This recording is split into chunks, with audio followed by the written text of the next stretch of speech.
Yes, y'all. On a Wednesday night, welcome to the show. Outlaw Radio, The Awakening. Hump Day edition of Outlaw Radio. Tell a friend, man. Tell a friend to tell a friend. Hit like, hit share, hit follow. I am Kevin Barnes. I am the host of the show. In some circles, I'm known as the Negro Whisperer. In other circles, I'm known as the militant with a microphone, the mouthpiece of the movement. So welcome to the show, man. This is what we do on Wednesdays, 7:30 p.m. Central Standard Time. I have some guests in the house tonight. Well, I have a guest. I'll call Kamar a guest because he was early and I wasn't used to it. But we're going to get in and have a good time tonight, man. Share the show, share the show, share the show. We have a pop-in chat room. The number's 262-202-5131. 262-202-5131. Ghetto Witch Doctor, what's popping with you, my brother? Hey, life is what's popping, man. How everybody doing out there? Welcome to Outlaw Radio, where we talk that talk and we definitely walk that walk. Raising vibrations and elevating thought. Y'all better come on in. I'm trying to tell you I am the black woman lover, the black man's brother, the culture teacher, hood healer, the Ghetto Witch Doctor. I'm y'all holistic health and wellness coach. Kamar Carter. Peace to the family. I'm also the one who brings you Nature's Natural Herbs and Supplements and Vitality. You can find it on Facebook, Nature's Natural Herbs and Supplements, or you go to my health page, Healthy Self Heal Thyself, and ask about Nature's Natural Herbs and Supplements or Vitality, and somebody gonna point you in my direction. Or you can go to my page, inbox me, and I can tell you how to get your Nature's Natural Herbs and Supplements and Vitality. Peace, y'all. Yes, and we have a guest who's back for the first time. I don't know if y'all know what that means. That means she's been here before, so she's no stranger to how we do things on Outlaw Radio. My sister, tell these people who you are and what you do. Hello, everyone. My name is Sarita Valmont, aka I am chronically resilient, and I'm a chronic pain coach. I empower people of color and women living with chronic pain, and I help them get back in control of their bodies and lives using natural lifestyle alternatives, aka no medications.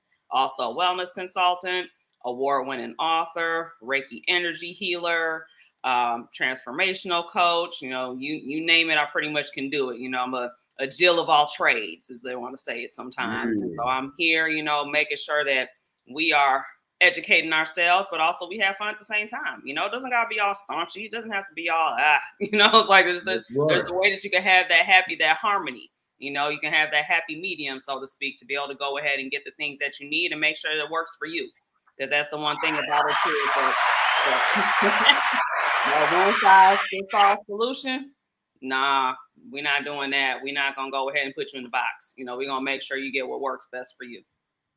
That's what's up, man. I tell people all the time, we have a never-ending pursuit of positivity on the show, in which we say if you're in the community and you're doing something positive or progressive, you are welcome here. Well, come on here. I can't promise you that it's going to be safe.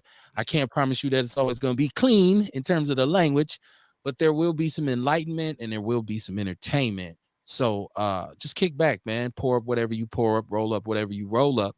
Do what you do, snort it, whatever, smoke it, put it in a needle, shoot it. I'm kidding. Don't do all that. I just want people to have a good time. Fuck it, pass the crack. Yeah. So welcome to the show. Welcome to the show. And you have an event coming up, and I want to go over because it's the awakening. So there's obviously something I want to talk to my people about, my fellow foundational Black Americans. That's our thing over here. Hashtag foundational Black Americans. That's how we identify. We eliminate the argument on who we I ain't Black, I ain't African American, I ain't no, okay. Well, we here are foundational Black Americans. We're outlaws as well. But so we talk about foundational Black American things. So you got a whole, you have, like you said, award-winning author, you got all kinds of different programs going on. But first, let's talk about this event that you have coming up. Is it Sunday? Yes, it's Sunday. It's creeping up very quickly, and it is for Chronic Pain Awareness Month, because September is actually Chronic Pain Month. Of course, there's a lot of different things going on in September as well, too. But the event in particular is for community resources and also holistic vendors as well, too. And so the big piece is just sharing that, it's really looking at your lifestyle, looking at everything overall. So that way you can go ahead and use those different tools to be able to go ahead and manage yourself, manage whatever pain that you have going on in your body. And oftentimes we don't recognize that, if you don't have sustainable housing, if you don't have proper nutrition, if you don't have proper mental health, all these pieces tie together. And that's why we got to make sure we have all those pieces available in the community. And I feel like, unfortunately, we work a lot in silos in the city. Huh. And to be able to go ahead and the right hand doesn't know what the left hand is doing. And that's a big problem. It's like to be able to try to get all these people together in one spot. So I am still, looking for community resources, still looking for vendors as well, too. So, I mean, definitely tap in. You can go ahead and you can reach me, on Facebook. It is my name. So Sarita Valmont. I'm not having the AKAs no more. I'm trying to go ahead and I'm trying to be legit. So you see my government name is on there. Also, too, if you hit me up on Instagram, I am Chronically Resilient, which is also my business name. You'll be able to go ahead and find me there. Or you can also email me too, which is goalchasers2020@gmail.com. Okay. I will spit my government name sometimes, and then sometimes I'll say my alias, right? I like to keep it mysterious. Yes. Shout out to Byron Terry, man. He said, no crack and no drugs, just facts. Love you, bro, and Outlaw Radio, including listeners. Much love to you, BT. We already know. You already know, man. We support you, man. That's our partner. And a lot of people out there show us love, man. So, like I said, get involved with the conversation. 262-202-5131.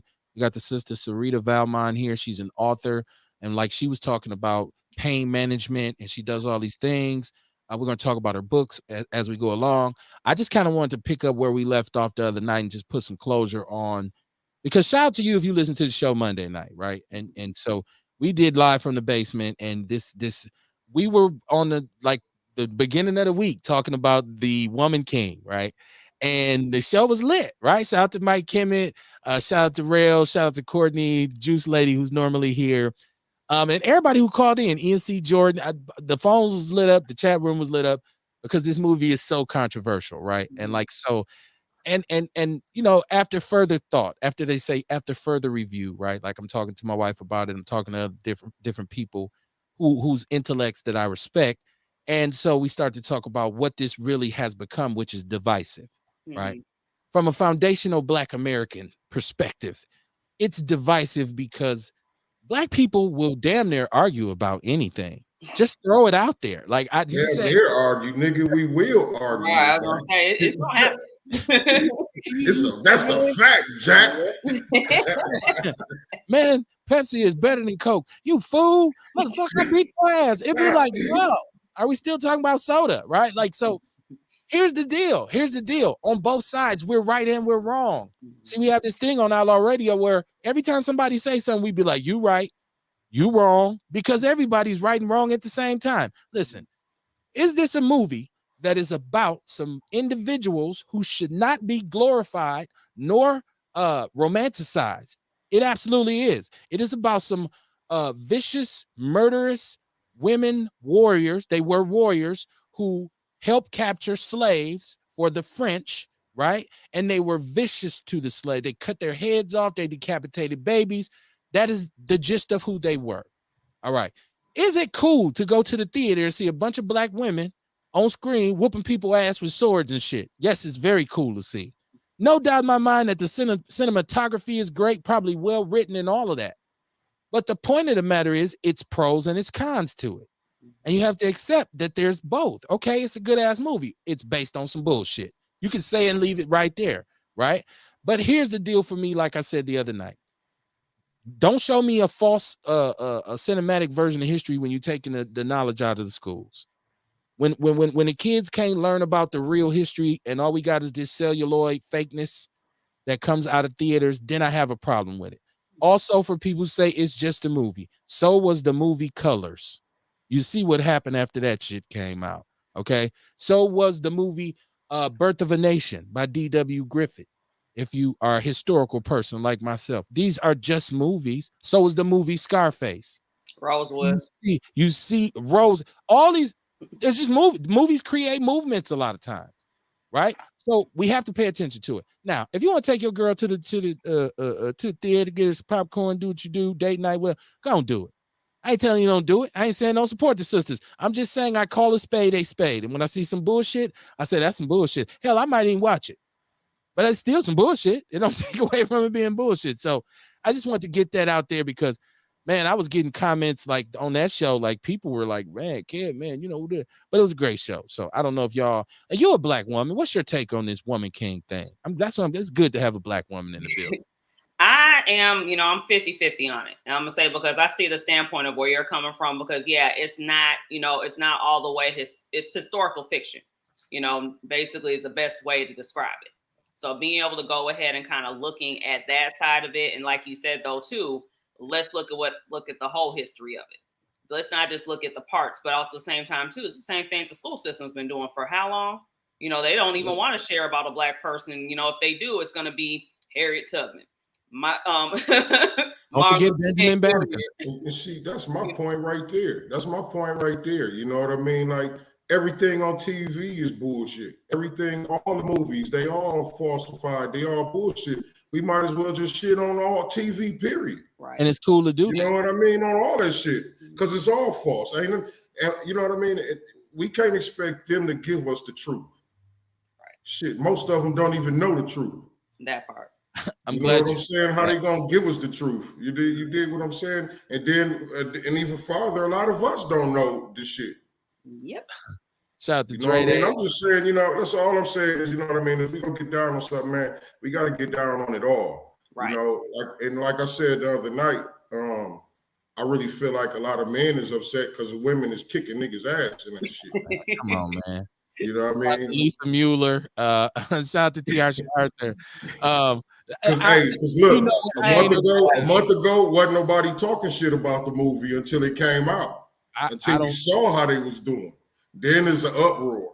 Right. But then also, too, looking at that, we also now have the uproar with the Little Mermaid, which is another subject, as well, right, too, which ties right into that, where it's like, okay, if we're going to go there, let's go ahead and talk about it. But it's the same thing over and over again. It's just more or less something to make us talk and take us away from what the real actual issue is. Yeah, I feel like every year the smoke and mirrors.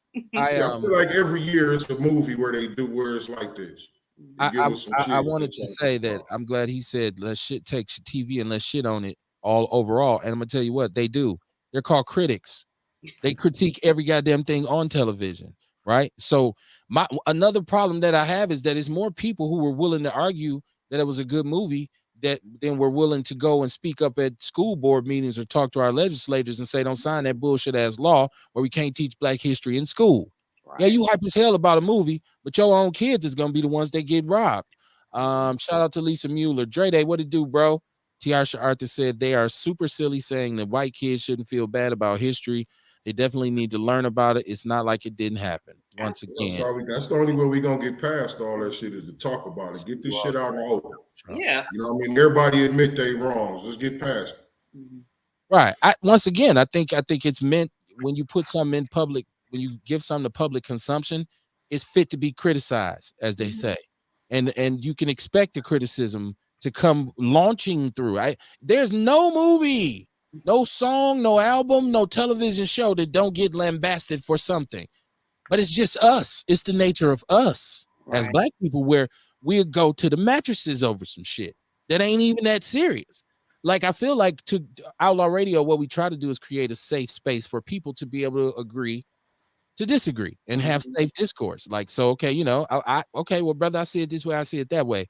So as when we have these conversations that we need to have, when we ain't talking about a movie, but we talk about something serious, like some of the stuff we're going to talk about tonight, when in terms of what I call the awakening, then when we don't agree there, we can still be philosophical about it. And I'm not trying to talk over nobody's head. I'm trying to have individuals understand how important peace is. And the ability to move and groove and think and see things how you freedom, for you to be able to see it from your own perspective. So yeah, if you don't like it, it's one of those things. If you like it, go see it. If you don't, fuck it. Who cares? I'm not gonna lose no sleep over it, right? To be honest with you, right? People say, you see that? I ain't see the shit. It's good. Okay, fuck that movie. Why you say that, Kev? See, it's just like say, all right, we said fuck it, then go. Right. Why can't the motherfucker just be happy with you saying I don't want to see it? Right. He got to ask why. Turn into something after that. He give you beautiful messages. I don't care. I don't want to see it. Right? Like, damn. Well, I'm gonna be honest with you. I am, because my kids asked me, so I said, okay, we can go see it, and after we see it, we're gonna talk about it.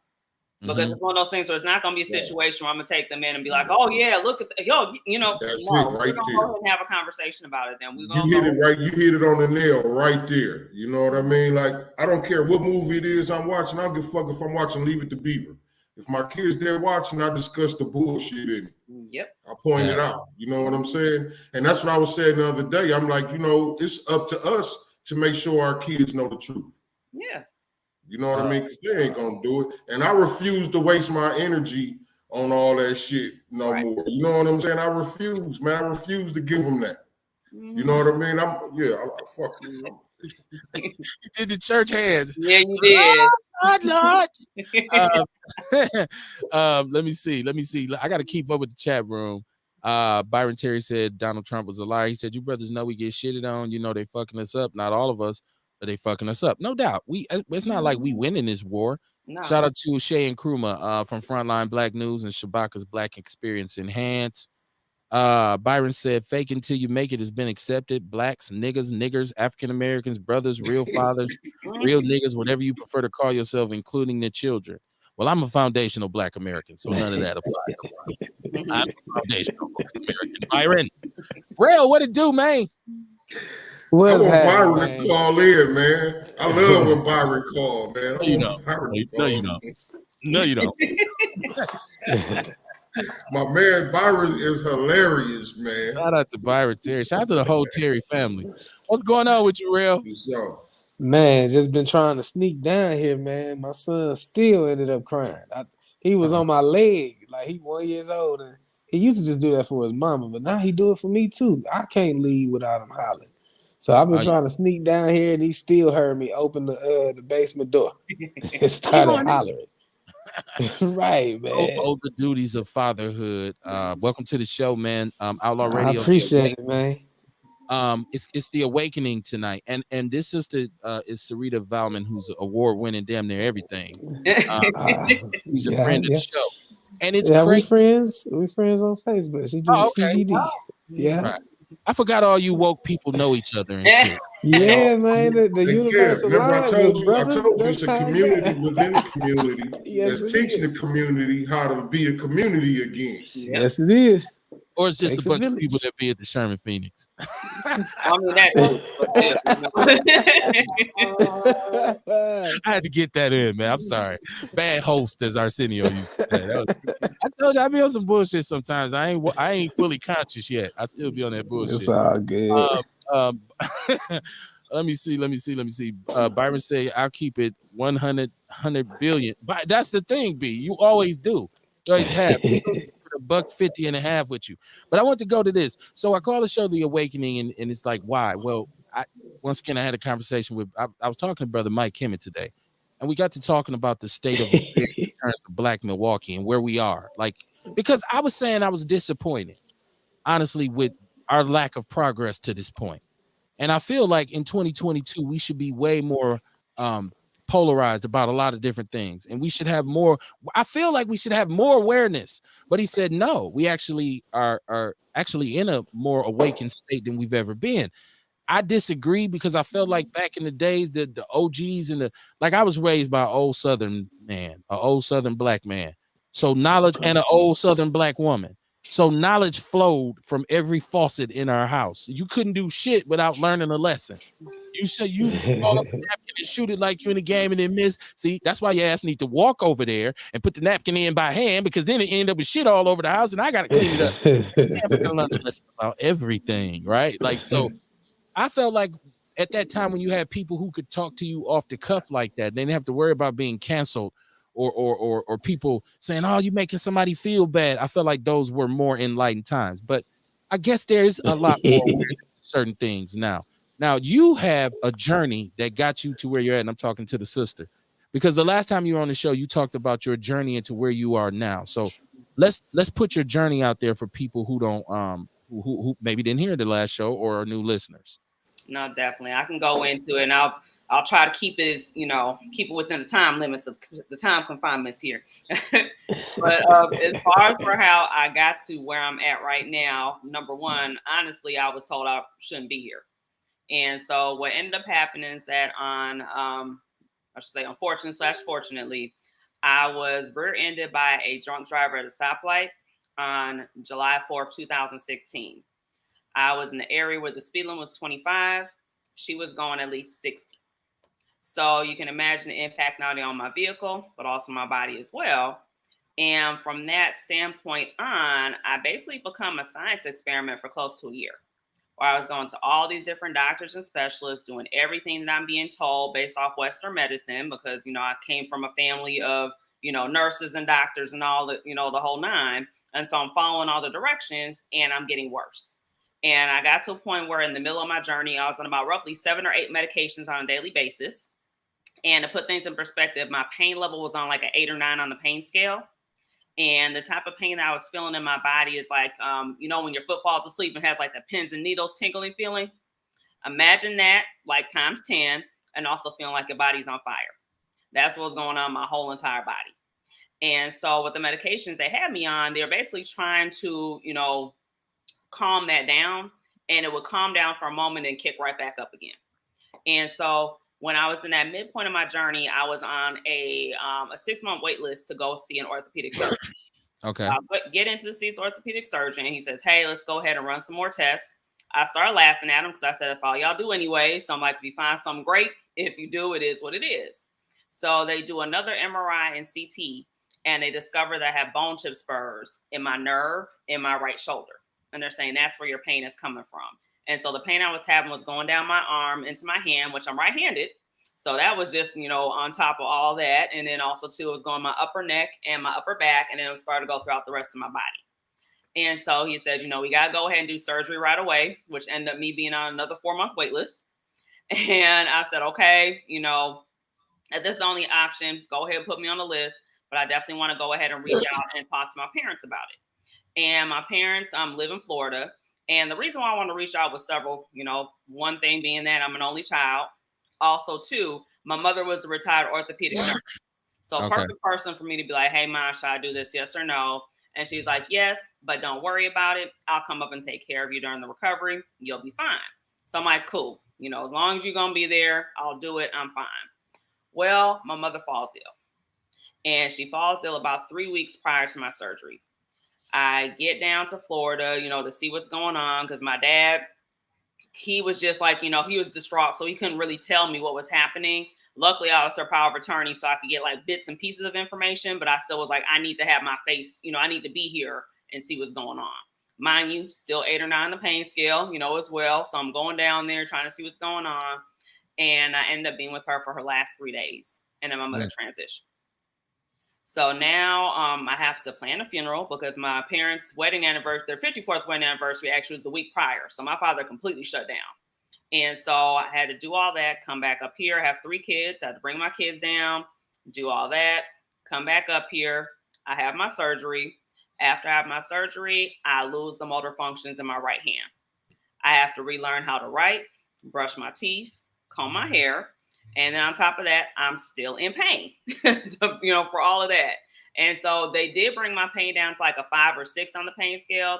But I felt at that point that was unacceptable. I'm like, if you've already done this, what else are my other options?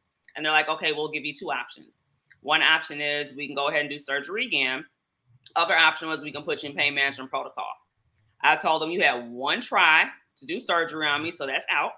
So I said, okay, let's go ahead and go on the pain management protocol. And with pain management protocol, for me, that was just a fancy way of saying, here's your next set of pills, because now I'm on 15 medications on a daily basis, upwards of 30 pills a day. And I'm dramatically deteriorating to the point where I'm bedridden, can barely move, barely able to make it around to doctor's appointments and things like that. And I end up going to see a specialist. And when I go see the specialist, he looks at me and he says, based off what's happening, you need to get your paperwork together. Your son is going to be your caretaker. Now, at the time, my son had just turned 18, was a senior at Brookfield Central, getting ready to go play football at Platteville. And I'm like, oh, hell no. Like, he cannot be my caretaker. Like, he has his whole life ahead of him. I need to figure out what's going on and see what I can do. So, of course, next day, have a complete mental breakdown because I'm like, I don't know what to do at this point. I've lost my best friend, which is my mother. I'm grieving my health. I'm getting ready to lose my job. Like, I have all these things that are happening in a short period of time, and I don't know what to do. And so when that was happening, during the mental breakdown, I started crying, praying, meditating, and all of a sudden my phone dings. And I'm like, okay, that's just a message, whatever. And then I stopped. I was like, well, wait a minute. that's a deeper message. Like, why aren't you looking into and researching the different things that these doctors and quote unquote specialists are telling you, and seeing someone else has had to have one of these things happen to them and have found another alternative to be able to go ahead and get their health back and heal their body? And so at that point, I was diagnosed with 5 things from being in pain management protocol. I was diagnosed with fibromyalgia, myofascial pain syndrome, degenerative disc disease in my neck, chronic migraines, and nerve damage. So that's why they were saying they had me on all those medications, was in essence for symptom control, which clearly was not controlling the symptoms, was basically controlling my whole entire life, where I was not even, the person that you're seeing right now. And so they basically told me, like, this is it. He has to take care of you. You're never going to get better. You just have to go ahead and just face that this is going to be your life. And, I had that, me having that mental breakdown was because of the fact that I was having that internal battle, because my body and my mind knew that. My mind was like, no, this is not you. This is not what they're saying to you. You're giving up. And that's not you. That's not who you are as a person. So why are you giving up? Well, because you got all this other stuff that you ain't handled yet either. So now you got all these different traumas and things that are on top of each other. And not to mention, this as well. So I even said, during that part, that it really was Pandora's box. All these things were sitting there, festering, and I didn't know what to do. I was doing different things even prior to my accident. I really felt like the actual accident was a thing, like I needed to literally get hit upside the head to be like, okay, Sarita, you need to actually work on yourself. You need to actually figure out what is going on and seeing why these different things are happening to you. And so from that point on, I'm like, okay, I'm going to go ahead and I'm going to dive in. I'm going to do the research. And so that, that day I actually had already had my kids at school. So I basically, dived into the rabbit hole of Google. I started diving in, looking at my nutrition. I also start looking at my diet. And when I say diet, I'm not just talking about what I'm eating. I'm talking about, the media I've subscribed to, the people that are around me, my own mental, the internal talk that I'm having, with myself as well too, my internal dialogue. I also started diving in, looking at my stress management, because I had none. I'm a Black woman in America. I just thought that we're all stressed. We just got a lot of stuff going on. We just got to handle it. And foundational Black American. Foundational Black American. Oh, absolutely, because I am a first generation American. So you're correct. I am a foundational American because my mom's from Barbados, my dad's from Dominica. So there you go. Okay. And so, taking a look at those pieces there. Also, meditation, journaling, breath work, as well. Then I also started to dive in on making sure I was getting rest and sleep, because those are 2 different things, and making sure that I'm able to, have my body heal. Then I also was working on the mental healing as well too, basically doing the quote unquote shadow work. And so I was working with a therapist through pain management protocol. So I can't say it wasn't all the way bad. The one good part was was my psychologist that I was working with, because she really did help me and actually gave me that space to be me and to actually discover who I really was. Because even prior to my accident, I had just kind of like divorced the year prior. So like I said, I had a lot of stuff that just was like back to back to back to back, happening. Also was in a situation dating a trash ass dude. I'm not gonna hold you, that it actually turned into a domestic violence situation that I had to get a restraining order on during all of this as well. So I mean, when I say I had like everything was happening all at once, it really was happening all at once. So with me doing those things, also reincorporated movement back into my life, did all of that. And within 4 months, I was able to get off of all the medication that I was on. I was able to go ahead and drop my pain down to a 0 or 1 on the pain scale. And I also dropped the 50 pounds that I had gained. And so from there, I'm like, okay, what am I going to do with this information? I'm going to shut up for a minute, because I did see my buddy, the Negro Whisperer, had something to say. So I'm going to shut up for a moment. No, it's all good. Your story is inspiring. The only thing I want to say, because I've heard your story before, but I think it's very inspirational.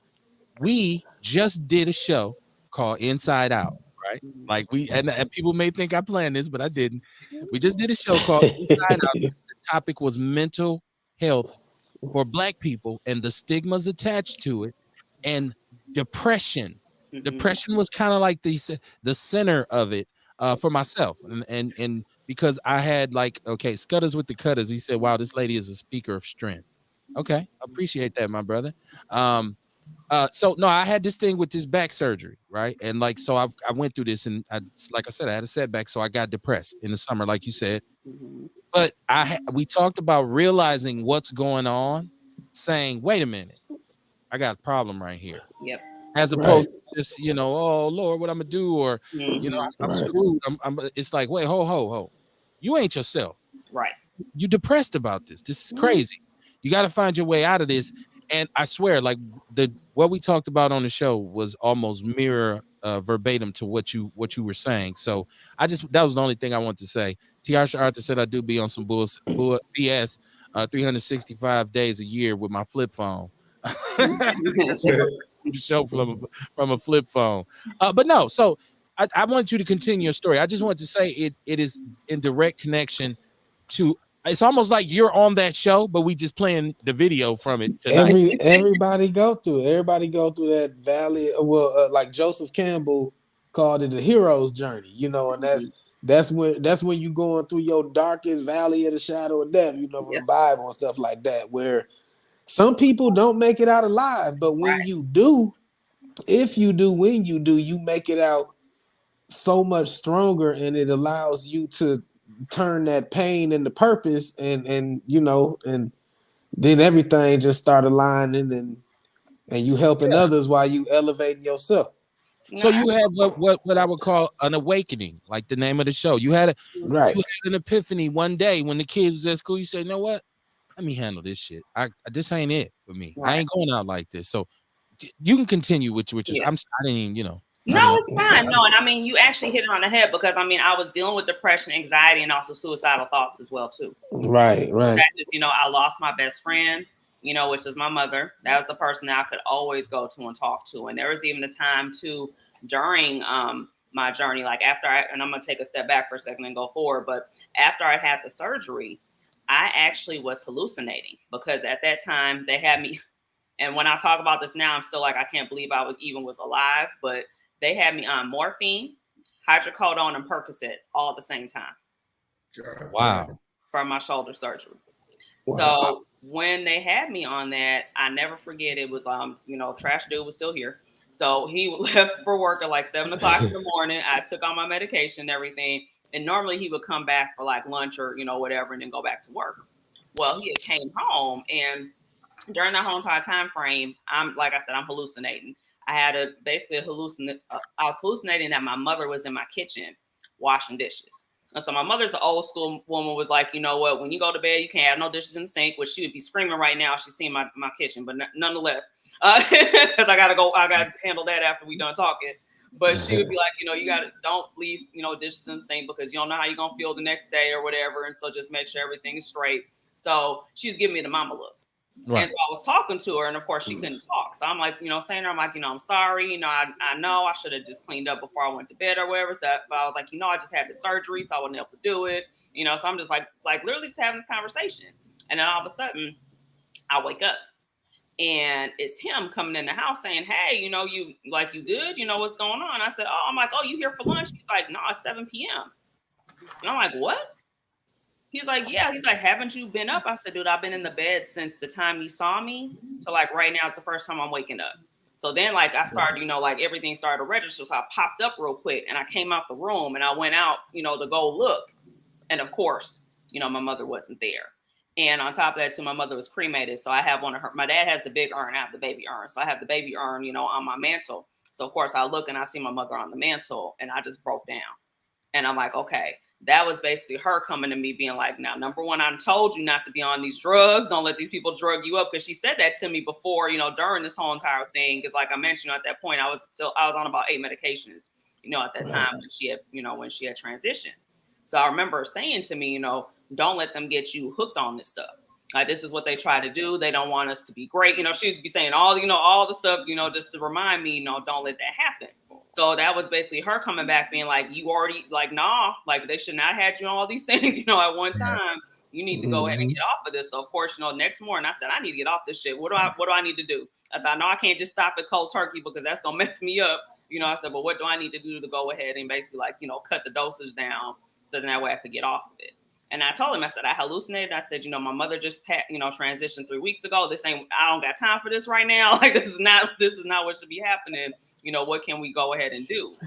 And that's after I discovered like the whole, me losing, the motor functions in my hand, which of course that only happens to 3% of the population. So they never told me that was even a possibility, as well too, on top of everything else.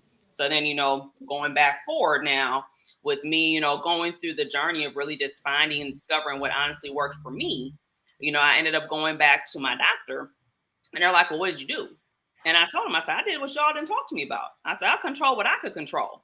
I looked at what my lifestyle, habits were to see what I could go ahead and make adjustments to. And I felt at that point, that was the only option I had, because I said, you guys weren't able to do anything. Now I need to go ahead and figure out what's going to work for me. And that's in essence what I did. And then from there, I was like, okay, well, what am I going to do with this information? Because now at this point, I lost my job because I was on short-term disability, long-term disability. You got to go. Because they're like, based off of your diagnoses and everything, your liability, your doctor's not releasing you to go back to work. We don't know, what to do with you. We can't hold a job for you no more, even though you've been here 11 years. We can't do nothing, Right. For you. You're done.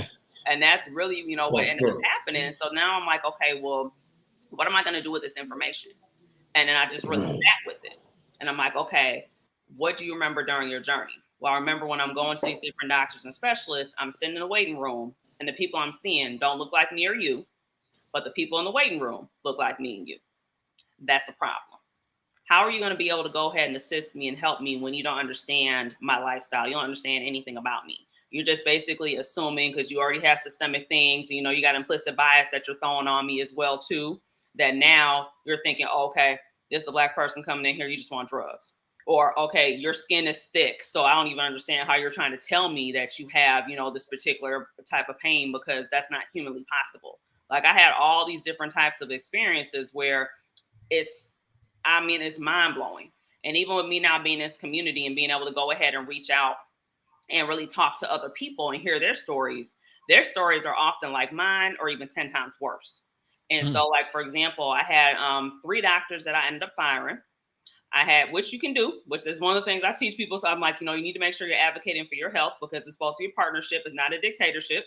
That's what I say, all the time when it comes to if you're working with different, specialists, whether it's a doctor, or a coach for that matter, whoever, you got to make sure it's a partnership. And so one doctor I went in to see, he looked at me and said, you're not in pain.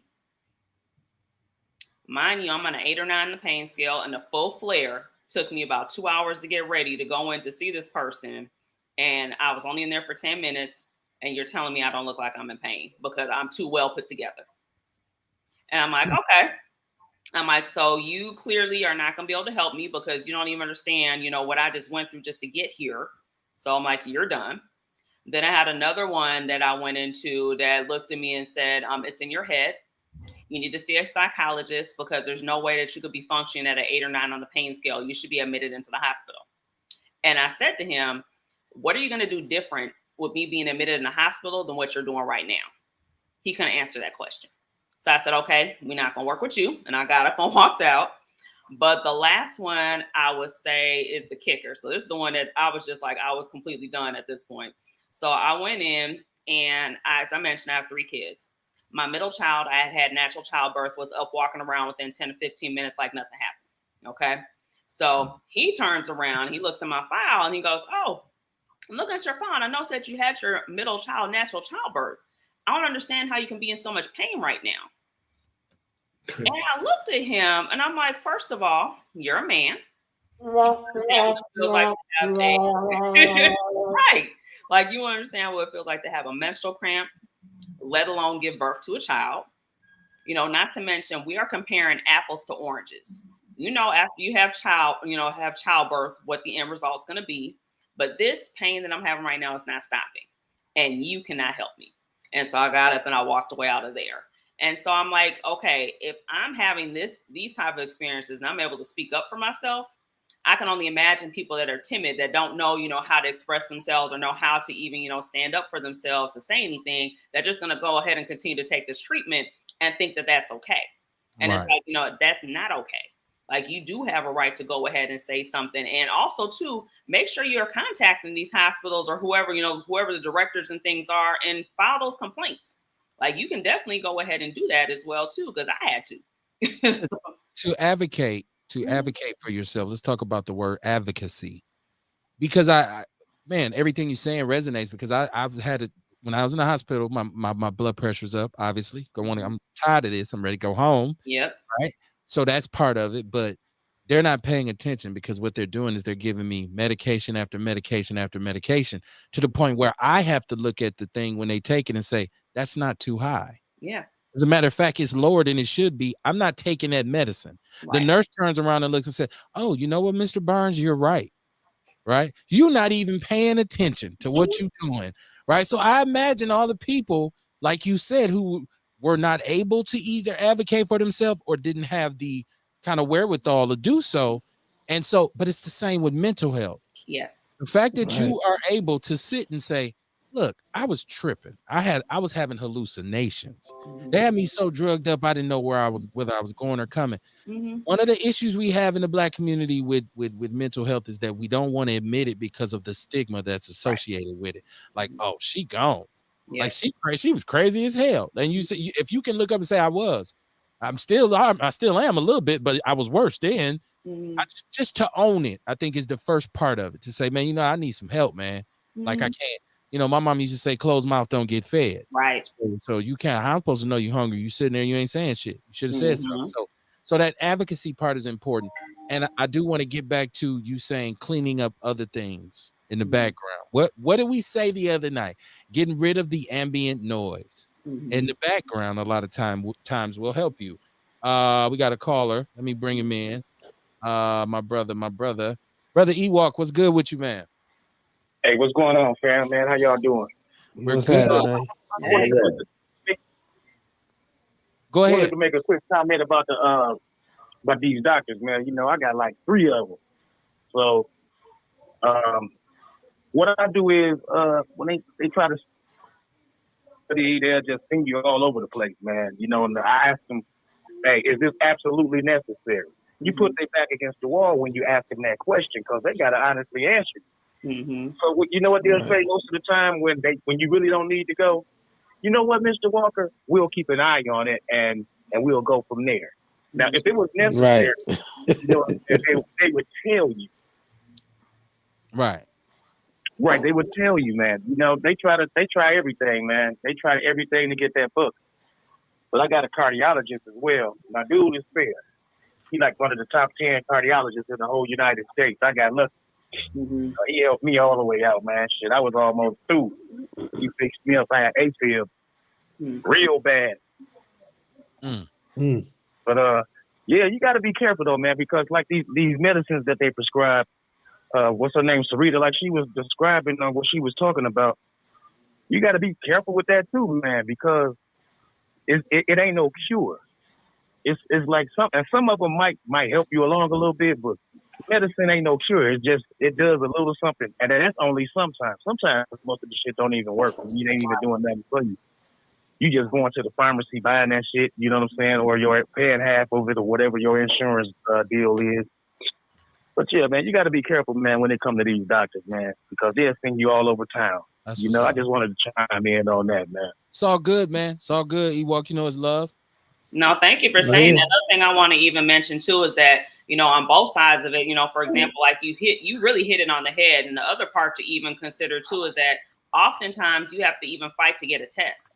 And there's some doctors that might not even want to give you the test that you're asking for. And so I even let people know that, hey, if a doctor denies you and says you can't have a test, make sure the exact words you got to say to them is documented on my file. They don't want to do that because the thing is, then that's showing that they're now denying you services because they don't want to go ahead and do the test that they're supposed to do. And now they're getting mad because you've educated yourself on what they should be doing and what they should be looking for. And they get mad about that. So it's one of those other, that's the other piece of it as well, too. And also, too, going back to the medications and everything, I had a situation, too, where I actually went in to go see the pharmacist. At that point, I knew him first name basis. I was like, hey, Chuck, how you doing? And so I was going in to get my medication. And he stopped me and said, hey, Sarita, I need to talk to you because I can't fill your prescription. And I thought it was a situation where, was something going on with my insurance. And he said, no, if I fill this, I'm going to kill you. And I said, what you mean you're going to kill me? He was like, the drug interaction. what, like I was saying before, left hand doesn't know what the right hand is doing. So it's like all these doctors are in the same, the same hospital system, but they're not looking at my file. So they're not looking at what I'm taking. And so on top of that, now they're prescribing something else that could have killed me. Man, this big pharma, and you take your ass to Freighter, and they keep bringing students in your room and shit. And look, I'm about to turn my back on you because I ain't. I'm trying to. The experience you have. And people saying, "Damn, what is this? The sick episode?" No, it's not. It's Outlaw Radio. It's the awakening, and I don't care if you look at things metaphorically. You have to kind of compare this to what you may or may not be going through. I say that because either physical health or mental health, one of those two things are going to be a factor in your life, right? And so when I say the awakening, I talk about you realizing what the fuck people or what the fuck is going on with you. And similarly to with black people, we should be realizing what the fuck this country is doing to us or attempting to do. You should be absorbing all information. Tunnel vision ain't shit, right? I know everybody like to think they the deepest hole in the field. Oh man, I'm a real one. I keep man, look at my third eye. I'm all about knowledge. You never stop learning. That's why I say to be able to absorb the good and the bad with something. When we were talking about the movie, and I'm changing lanes but staying on the same highway. When we were talking about any information that comes out, if you're instantaneously dismissive of one perspective when you see it, you're limiting yourself, right? So even if you like the movie, and I'm just using the movie, even if you like it, there should be a part of you that says, but I do understand that perspective. Okay, but I made this conscious decision that I'm going to watch it. Now, if you're aware, you ain't no square, so I say, okay, we're going to watch the movie then. And he said, man, honestly, I just want to see a good ass movie. I heard black women chopping motherfuckers up in there. If that's how you get off, that's how you get off. I'm not here to tell you what to do. But I'm saying the awakening from the slumber that you are in, or whatever deep that rabbit hole of depression, that rabbit hole of sickness, because you said diet and eating, and you don't realize a lot of times you are taking in a lot of shit that you shouldn't be taking in. And Kamar, actually, I had to give him credit for this because he pointed out a lot of shit to me years ago when he first came on the show. Like, Kev, don't you know? One time, you know what this dude told me? He said, the reality of it is, Kev, if you fat, your body just swollen from eating the wrong shit. Yeah, you're inflamed, and also you got energy trapped in your body that you haven't released yet. I like to say being on for weight is an allergic reaction. That it was something like that. I just knew I heard from eating a bunch of shit that we allergic to, really. Yeah. Like, we don't know we allergic to dairy. We don't know we allergic to sugar. You know what I'm saying? We don't know we allergic to a lot of shit. And when we intake it, it's just like a bee sting. When the bee put a stinger in you, you swell up. You know what I mean? A spider bites you and put their venom in you, you swell up. You know what I mean? Because it ain't supposed to be in us. That's just what our body do. And too many Whoppers that had your ass swole up too, apparently, right? So, all that extra bacon and shit, right? I said, damn, I looked at myself, I said, you a walking bag of pus, right? Like, well, he did wonders for my self-esteem. Crystal Ship, shout out to Crystal Ship. That's my man. Y'all not fuck with Kamar. Shout out to Crystal Ship. She said, shout out to the Outlaws for supporting Control C. Control C in the building. Yeah, she got me right with the labels. I had to go get my labels today. They looking nice for my I'm about to get my my CBD health and beauty line back cracking. Nice. Facebook used to hop on my head, man, whenever I try to promote my CBD business. So I had to go back to the lab and come out with a user-friendly way. So I'm gonna have my lotions, body washes, and everything else. Yeah, you can't be high as a motherfucker industries on Facebook. I'm high. You can't be smoking mirrors or nothing like that. You can't be none of them kind of things. Like, you got to be real. Right. B said everybody eating his camp. He said same as me. I agree. If I eat, everybody got to break bread. Crystal Ship said in 2005, I was drugged and ended up in the hospital for 9 months. Instead of trying to figure out what the chemicals were doing to me, they simply wanted to sedate me. I asked the doctor, why would you add drugs to a body that was given drugs? They had no answer. That's when I knew it was about the dollar and not healing. Oh yeah, that hospital was a big ass piggy bank. And it's it was I was reading an article one time that was saying you know, well, the crazy thing is this. Like the first 3 leading causes of death, I think it's heart disease first, cancer second, and then medical is third. From dying from prescriptions, malpractice, all kind of bullshit. So the thing is, what we don't understand is that just like the Board of Education, the medical board was also funded by Rockefeller, who said he didn't want a nation to think as he wanted a nation of workers. So when he funded the medical board, it was so that they can profit off of, you know, his oil-based pharmaceuticals and X out the holistic person. So like even now you still hear about holistic people being found floating in the rivers and shit like that, because it's wild being holistic, man. It's Yeah, they don't Facebook want to don't cover you like by you, insurance or TikTok don't anything. like you. Yep. Right, they do not like you. And it's Rockefeller. It all go back to Rockefeller, man. School board and medical board. You're gonna get it all on Outlaw Radio. It is the Hump Day edition, the Awakening. I tried to make that shit sound so drum. The Awakening, right? In a world. It's just like Kev talking shit as usual on a Wednesday night, right? Thank y'all for tuning in, though. We got Sarita Valmont, who is, like I said, she has it, chronic pain coach. Very knowledgeable on natural healing methods and things of that nature. How do people? Okay, so first of all, let me rephrase that. Do you offer like consultations, like where people, you say pain coach? So, can somebody call you and say, "Look, I'm going through it with my neck"? What's the process for them in your interactions? Well, what they would do is I actually would send them my scheduling link. So then they would go ahead and schedule with me my consultations.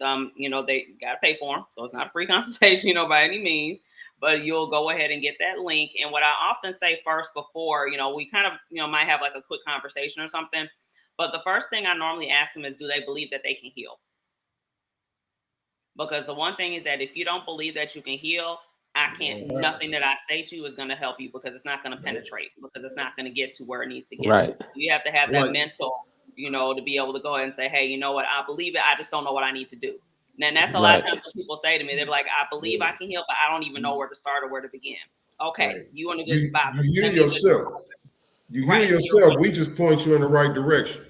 Absolutely. And that's the thing. It's like, I'm really teaching you how to get back into your own intuition and see what actually works specifically for your body. Because something that works for me might not work for someone else. And so that's why I give them different options, so that we can go ahead and run through the gamut of what those options are. And then they can go ahead and work with it and see like, okay, well, hey, Sarita, you know, you told me you want me to do this, but I see that this works better for me. Cool. Like, you know, then that way we're going to go ahead and continue working with that, because now we're going to build off of that particular habit and then go ahead and attach it to another one. So then that way they can go ahead and continue to build and have a proper routine that really works for them. And so basically, you know, when we go in, we have a consultation. It's usually about an hour long. And the 3 areas that we cover is where are you at, where do you want to be, and what's stopping you. And then from there, I actually customize a plan for them. And depending upon what they want to do, we basically just like talk it out. And then, you know, and I'm just throwing out numbers, so I don't think this is really what it is. But let's say a person, you know, has 10 concerns. And I say, okay, here's all 10 concerns. It's going to take X amount of time for us to work together. They're like, well, hold on, Sarita, that's a lot. I just want to work on these first 3. Okay, cool. We'll go ahead and work on these first 3. It's going to take, you know, this amount of time. After we look at this, now we can go ahead and reevaluate things and see, do we need to still go and look at these other ones that are still here? Or it's a possibility that we might have already covered it based off of working on the other concerns that they had. A lot of times it trickles down into the other parts. So then that way they're okay. And the biggest thing that I often say too is that if I'm doing my job, that means you're not going to come back to me. That means that you're doing, you know, you're okay. But if you do come back to me, that means there might have been something else that's happened in life where you're like, hey, Sarita, you know what?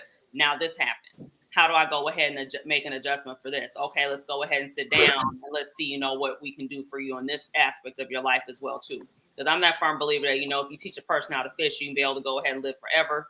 That's the way that I, you know, that's how I, you know, operate. And I want you to be able to also share this information, you know, with friends and family as well, too.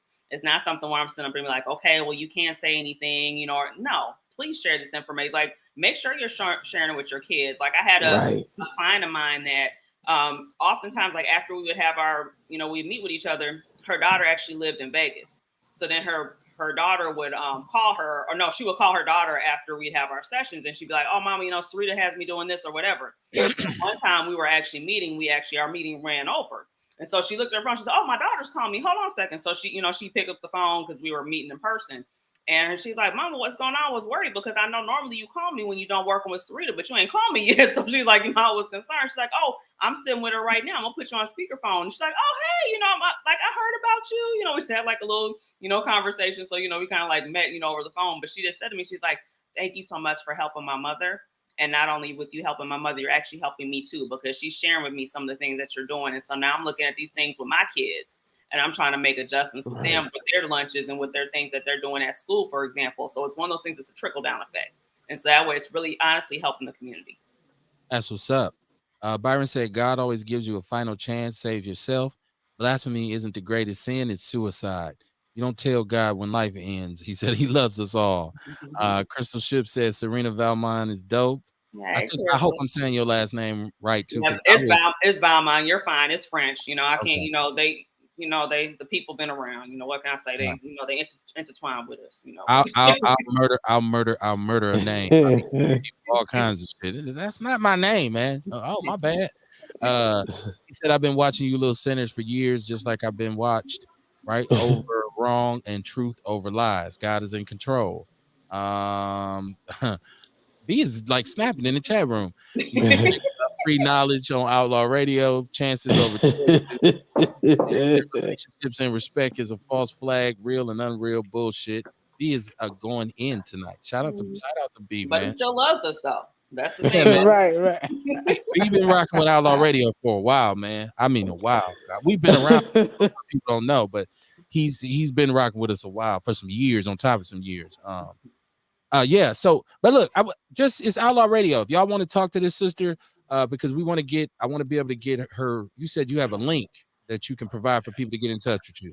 Yep. So they can message me, and I can definitely go ahead and provide my scheduling link to them as well too. So that's fine. So the same way, like I was mentioning about with the event, same deal there too. They can go ahead and message me and say, "Hey, you know what? This is what I have going on."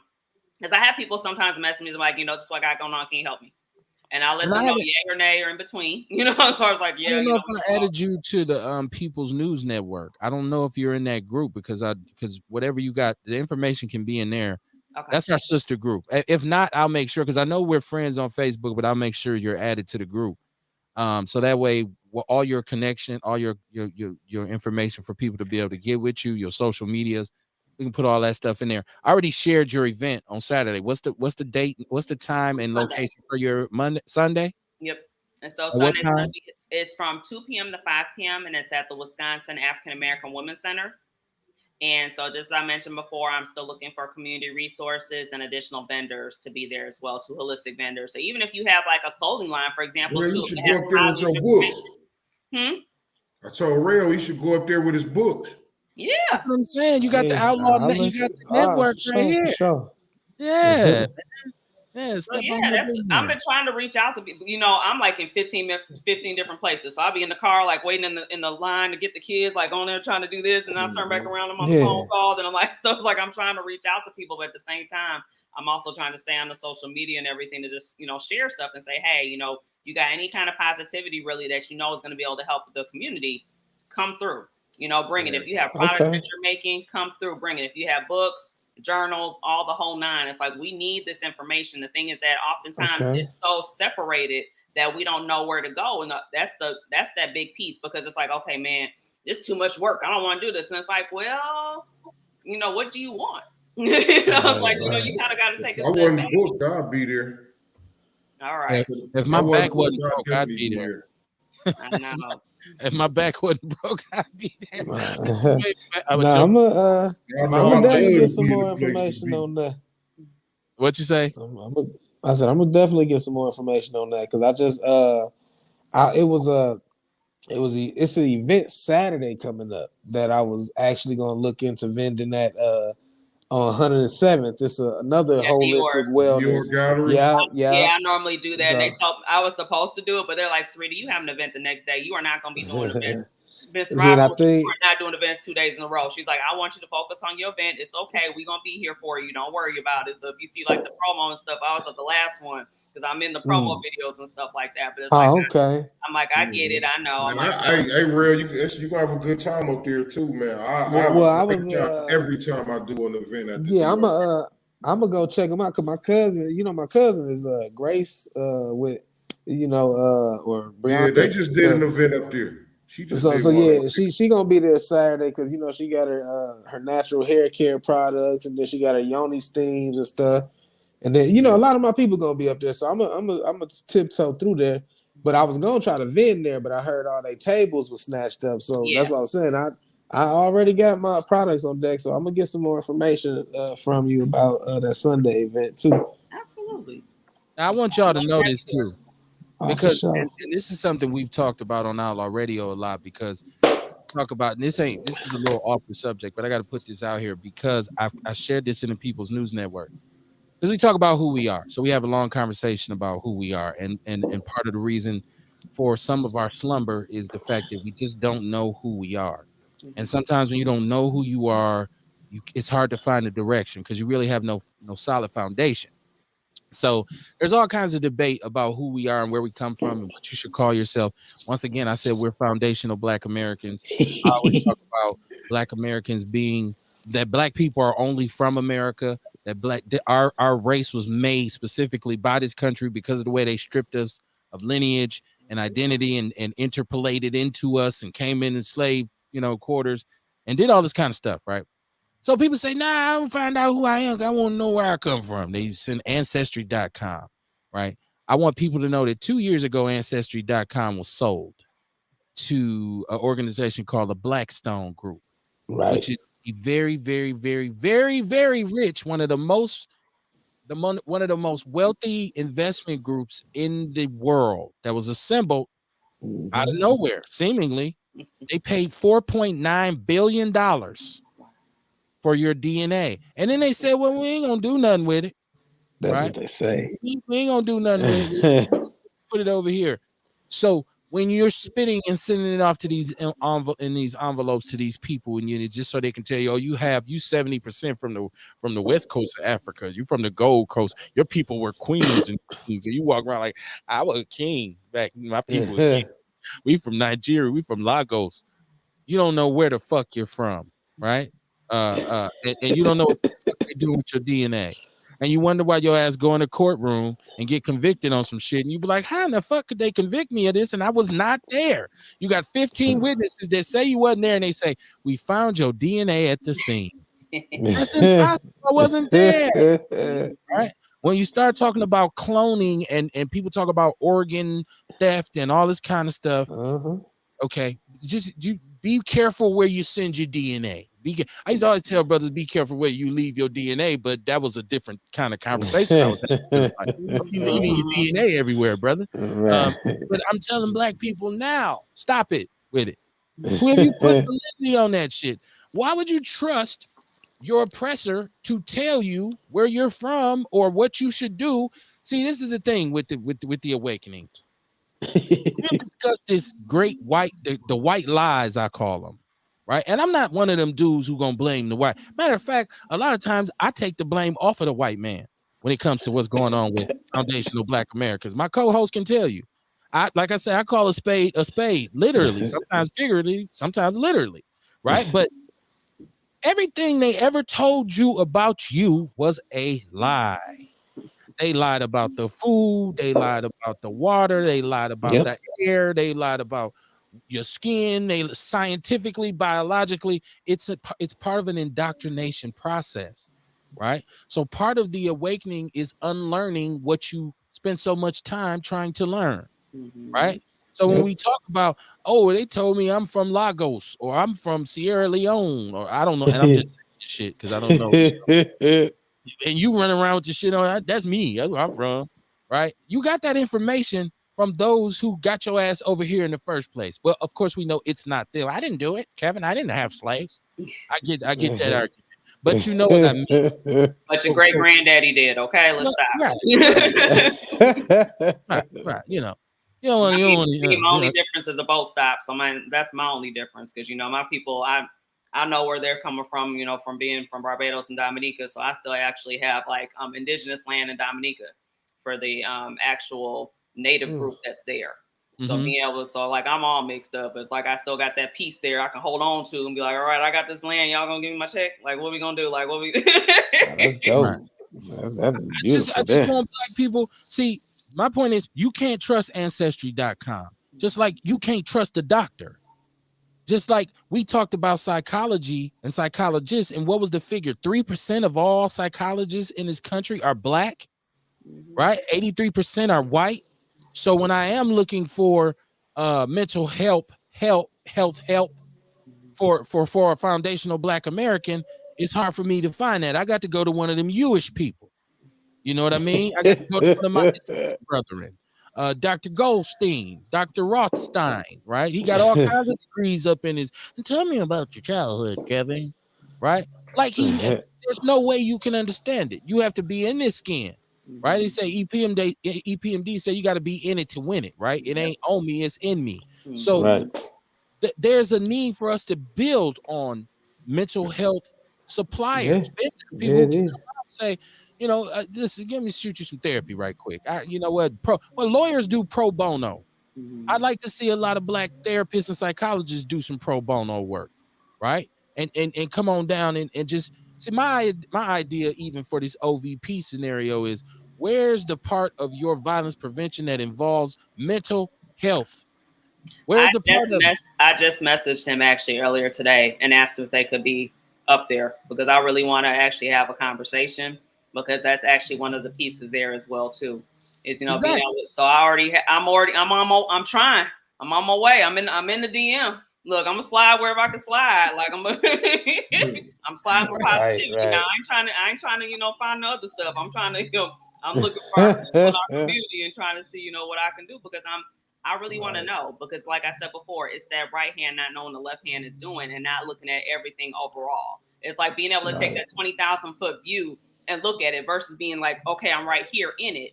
You can't see when you in it what other alternatives that you have and other options that are available to you. But if you are able to go ahead and pull back and be like, oh, okay, I got 50 things. Okay, let me go ahead and start working it down. Then, you know, you're in a better position. But as the saying goes, you don't know what you don't know. Yeah, I just you're going to run into a community full of crazy, traumatized, on the edge, poor, hungry, malnutrition, underserved people and say, y'all chill out. Right. Calm down. Come on, man. Y'all chill. Right. You know who's the crazy person in that situation? Your ass. Right. So why not develop a part of this violence prevention that goes into the community and sets up consistent services for people in the community to deal with the motherfucking trauma that they go through. You're gonna name it. You're gonna say, oh, people suffering from trauma. You're gonna put that on a piece of paper and say that's part of our myth, but you ain't doing shit about it. Or that racism is the number one issue that we have, and you know, what are we doing with it? And that's the thing. It's like we have all this art money that's out there. Like, what are we gonna actually go ahead and do with it? Unfortunately, I missed when the African American Roundtable had their you know, I don't want to say their event, but, you know, they were basically there, you know, having their press conference and discussing like, hey, you know, what are we doing with this money? Like, you got all this money sitting here. Right. Where's it going? What are we going to do with it? Because it's like, how are you sitting here, you know, saying that you have X amount of money, but we're not seeing it filtering down to the community and to the people that need it the most.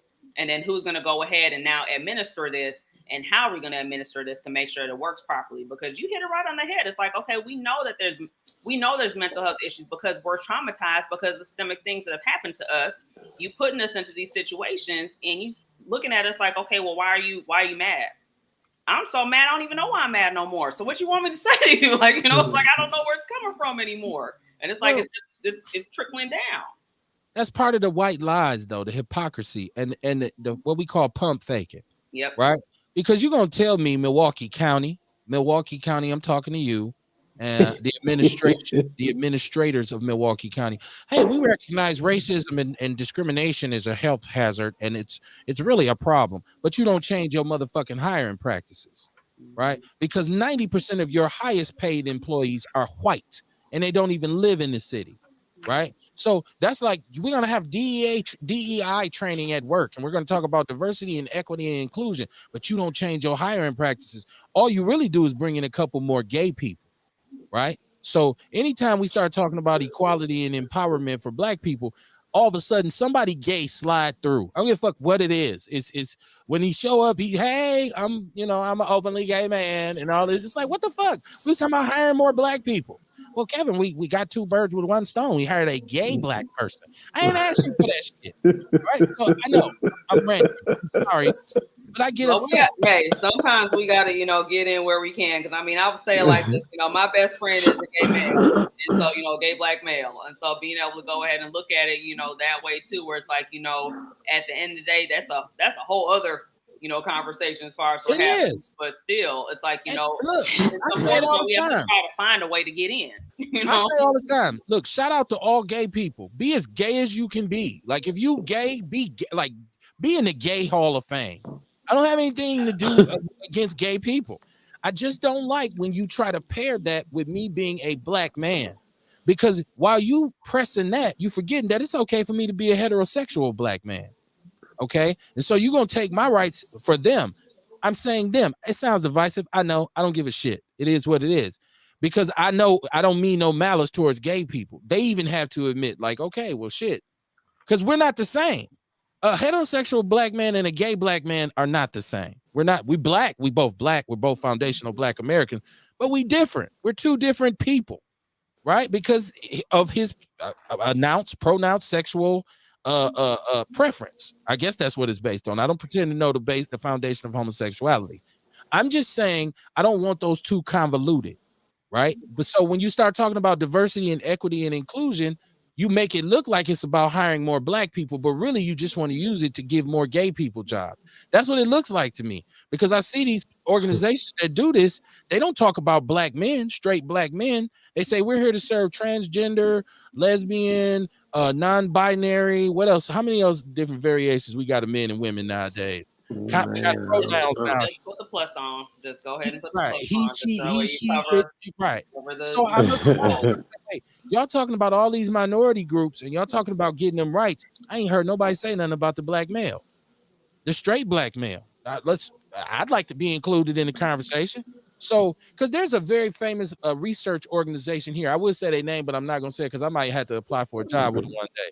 And I don't want to be work here. But okay, it's Ubuntu. They're supposed to be about equity and equality and all this, and they name off everybody they want to help, cis lesbians and transgenders. Black man ain't included at all. How's we talking about equality and empowerment if we ain't including the black man? I'm confused. Let me know. So I guess that's kind of the thing too with the woman king, is that some brothers were saying, well, it's just about, Kamar said it's about us getting upset because you seeing women kicking men's ass. Well, first of all, I see whoa, kid, hold on, slow down, kid, slow down. Let me took my words out of context. Let me crash. You got more than enough time to respond. Let me crash my own bike. I'm jumping the ramp. We done got bricks and all kinds of shit. Don't do me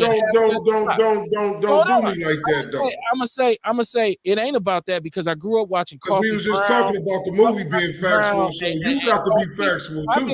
I've been seeing black women kicking men ass on TV. I watched my mama whoop a few dudes' ass, so I'm used to growing up seeing. Hey, that part must have struck your nerve, kid. Well, no, it just came to my mind. It didn't make me feel no kind of way.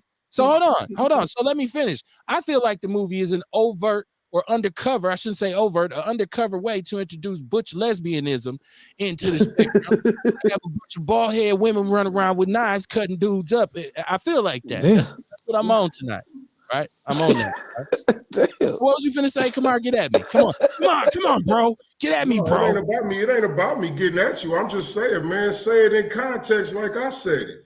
I said while I was watching the movie, I felt like I said then. I said, I feel like a lot of men gonna be upset about that. I didn't say which men, and it seemed like it's striking a nerve here. And I told you the other day, I said, I ain't talking about you, Kevin. No, I'm standing up for shout out to brothers who getting their ass kicked by women. I'm standing up for them. Because remember, you brought the sister on here who told me about there's a lot of domestically abused men, and I was laughing at him like, how you getting your ass kicked by your girl? So now I'm standing up for them. Because he don't want to shoot her. Right. Okay, that could be it. Or maybe he can't whoop Because her. you see all this shit going on in the community. He don't want to go to prison. Well, we don't know. I don't know. I'm just saying that's the deal. You know what I mean? That's why brothers don't want to do nothing. That's why the brother may be getting beat up by his girlfriend because he don't want to do nothing to her. Well, maybe he should In fight. actuality, he need to leave. Yeah, it's definitely a double standard, and it's one of those things to where it's like, yeah, you hit it. It's like, you got to get out. I mean, being a person make sense. So you're more willing to shoot her than fight back? Well, I don't want to hit no woman. So you gonna shoot her? We're talking about those type of brothers. Okay. They go back to that mental health, man. That's why mental health is important. A mentally strong man gonna leave. A man that love himself and give a fuck how people treat him gonna leave. Mm-hmm. Hopefully, or woman too. In that case, any woman too, not just a man. But more of a story, you getting your ass kicked, you should hit it, right? Right, you should. Definitely. I don't care who whooping your ass. Right.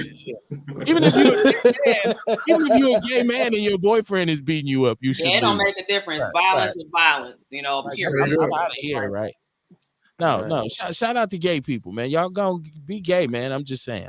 I'm not homophobic or nothing like that. I just have to, as a heterosexual male, I have to make sure that I'm still represented in this world, especially as a black man, because black masculinity is under a constant attack. And so it would be cool to slip a lesbian message into this movie and have them run around. We don't need men. You're men, you go wash the clothes in the river. I'll be goddamn if I'm washing the clothes in the river. Give me a knife. I'm going through shit. Y'all finna go fight. I'm going too. If me and my guys got to hide up on the hill and run down in the middle of the fight, be like, yeah, we figured y'all needed some help. We ain't finna be washing no clothes in the goddamn river. I ain't with you. Now, is that your ego talking right now? That's my reality. Look. That's me. I ain't no. You think come on, man. Listen, I am a man. Right? All the good shit that come with that and all the bad shit, right? So I'm gonna do man shit. So I'm gonna be first one to go, last one to know. I don't care if my wife is a warrior. I go fight. You stay here and watch the kids. I'm not gonna be watching the kids while you at war. I'm going too. What the fuck you talking about? So we leave the kids with your sister. Right? She can take care of them. We both finna be out here fighting and shit. I'm just, man. I never said I was perfect. I'm just open and honest with my shit. Most people don't want to admit how fucked up they are. That was the king's chicks. He sent them to handle his light work. I mean, the king of France, right? The Dahomey, like even the women, the Dahomey Amazons, they were considered the king's wives, right? So like I said, even when they wasn't fighting in wars, they hunted elephants. They were some bad motherfuckers, man. Right. I'm cool. The first time you decapitated, and they also had women in their community who were the women. Right, that was just regular women. They, you know what I mean? Did women things. It's just that they had a certain group of women that, like, a lot of them may have been captured in war or something, and they decided that, okay, well, look, I'm gonna fight for this tribe. Or like the one little girl, her father adopted her when she was a baby, and she wouldn't nobody marry her. So he went and gave her to the king. I mean, you know what I'm saying? It's just they become his special forces. They in like other words, so this SWAT movie team or something. In other words, this movie is about the WNBA. God damn. Wow. That bullshit tonight. Now let's get back to some real story before I lose all supporters. They'll be like, girl, why you going there with that stupid motherfucker? I joke. I kid. Let me see. G said it was a male and female troop in that movie. I thought the movie was about unity and being on one accord. Kev won't watch P Valley. He is super crazy. You absolutely right. I will not watch P Valley. I'm not watching P Valley. Right? That's like telling me, Kev, if you go in that house, the living room is on fire. And I still take my dumb ass in there and come out like, damn, why you, man, I burned my arm. I told you the house was on fire before you went in there. There's no need for me to watch P Valley. There's no gains. There's no social redemption from me watching P Valley. I'm good. His ass shaking on that mug, man. I hear you. And some people are willing to go through different lengths than others to see some ass shaking. I feel like I'm cool. I'm cool. I'm cool. I'm Shit, good. just go on Facebook. I feel you. For that. Instagram, right? Well, you know, my favorite spot, Twitter, man. Uninhibited. You know, Yeah, Twitter is buck nasty right now. I don't know what's going on with like Twitter. It's like, whoa. So okay, Sarita, do you watch P Valley? Is that one of your shows? I've watched a couple episodes. I have not watched all of it just because of like I mentioned, my gay best friend. He wanted me to watch it with him. So I'm like, all right, I'm gonna go ahead and watch. I'm like, okay, I can see where they're trying to, show a whole person's life versus just not that one piece of it. And so I think it's basically how, how people, whether you want to call them sex workers, strippers, whatever the case may be, how that particular part of their life is amplified versus seeing that, okay, this is still a mother, this is still a sister, this is still, who this person actually is outside of their actual profession. So showing the whole entire, portrayal of it. But I've watched like maybe 3 episodes. I haven't watched the whole thing. I'm not a big TV person. I actually started like watching a little bit of TV again because I do have to have like a couple of ratchet television shows just to kind of balance myself out. I'll watch a little Love and Hip Hop and things like that just to be like, ooh, thank you for letting me know I have done a lot of work on myself. You're showing and reflecting that to me in the mirror to let me know that I'm doing all right. And then I just, go back into my educational hole where I'll be sitting here like looking at stuff like this and like, doing my work and everything. And I just gotta have that harmony of being able to come back into the world for a moment and listen to my ratchet music and all those things like that and come back. So that's all. You ain't never lied I've with seen that I've seen like the whole first season. Ratchetness is there. Everybody need a little ratchetness here and there in their life. I don't give a fuck how straight up you are. You gotta do something. What the little boy say? I like riding around with my friends doing hood rat shit. Smoking cigarettes. Go ahead, Kamar. Go ahead, man. I ain't say nothing. No, that was me. Sorry, real. My it's all good. No, I was saying I seen the whole first season of it because my lady into shit like that. And if I'm sitting with her and she cut it on, usually I'm like scrolling my phone. I'm always researching the next money move. But I'll be sitting with her and she watches. So I seen the whole first season of it, but she watches that. She's a seamstress and she's in the fashion, so she'll have like RuPaul Drag Race on while I'm scrolling, and it just what it does is it allow. Damn, no RuPaul. You hear RuPaul? Come on, son. Come on, son. No RuPaul, B. She's a seamstress, right, and she likes fashion and shit. But it allows for dialogue because specifically one conversation I remember having, and like it ain't no judgmental shit, but it just I said, baby, what I seem to observe is women getting their fashion, their lingo and slang from men who are emulating women. I'm like, so women culture is being molded and influenced by men that want to be women. So I said, how does that work? And she just was like, well, I just like the culture because of their fashion. They're very, up on their fashion, me being into modeling and seamstress, fashion design. And she said, and also they were forced to accept themselves when the world didn't. So she was like, I look at them because of their fashion and their authentic positivity and self-acceptance. So she put that spin on it, but it allowed for the dialogue. Because I'm like, how women want to be men that want to be women? Like from the body snatch, I said the ass pass started with men trying to be women, the snatch waist, the contouring. I said all of that. I said now the modern woman takes on the image of the 80s drag queen. I said, so it just confuses me how women are basing their look and the lace fronts, the beat face. Please just say some women because I don't. Oh yeah. Well, some you know. But this was our dialogue because I'm like, well, the average one I see, the one that's gonna ring me up, she got it look like she's about to go on stage. It's like, man, she glamorous as hell to ring me up type shit. But and like I said, not to knock them, I just was trying to understand how that happened. How did men that like to be who emulate women are influencing women to take on their but she at least by that us watching that together allowed for that dialogue to where she didn't even see it like that. Mm-hmm. She likes the fashion, she likes the confidence, and that was enough for her. Ernest Walker said this female tried to get me to watch P-Valley. I heard what it was about afterwards and decided it wasn't my type of shit. I think old girl was trying to turn me out. The whole show is one character that's on that shit. But there's a character that's on real estate. I'm trying to get into the real estate and investment business. There's, I'm pro sex work. Like, I tell people all the time. I don't knock. You know what I'm saying? However, in a fair exchange, there is no robbery. That's how I feel. It ain't about me judging sex workers. I ain't got no problem with no strippers. I ain't got no problem with no strip club. Ain't no problem with none of that. Ain't got no problem with it's the one dude who owned the strip club. As a matter of fact, you got a problem with Uncle Clifford. You got a problem with Uncle Clifford. Right, it's the one dude that owned the characters. I don't know any of the characters. He basically a pimp. You know what I'm saying? Once again, let's not confuse this with saying I think sex workers are necessary in this world. Mm-hmm. I really do.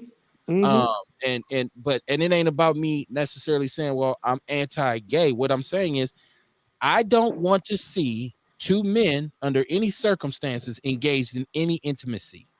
I don't want to see it. Mm-hmm. Right. And it ain't like I don't know it happens. I'm not a dummy. Right. I didn't grow up, I jumped off the porch a long time ago. I'm saying I have the right to say, most definitely. Yeah.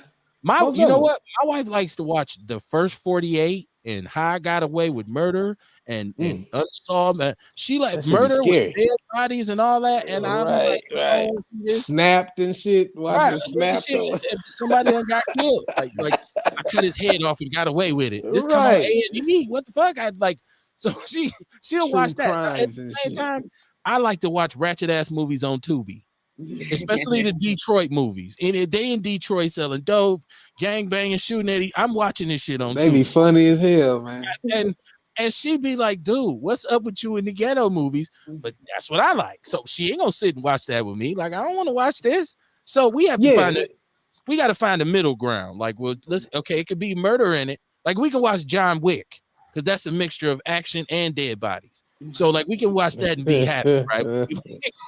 We got to meet in the middle. So I understand. There's certain things I only watch in the morning when my family is asleep. Like I usually get up about 5 or 6, and that's my meditation time while I watch TED Talks and different podcasts about social proof. Are they putting you up on black millionaires? They so dope with when you like. My goal was to hit a $10,000 month. But then when you see motherfuckers having a $1.2 million day off of e-courses, I said, let me send my ass down to learn how to put a curriculum together. Yeah. So y'all serve as my holistic coaches, and y'all always telling me, Kev, don't take certain things in. Like you shouldn't take certain things in. Don't embrace certain energy and all this. So when I do that and I say I don't want to embrace P-Valley, they say I'm wrong.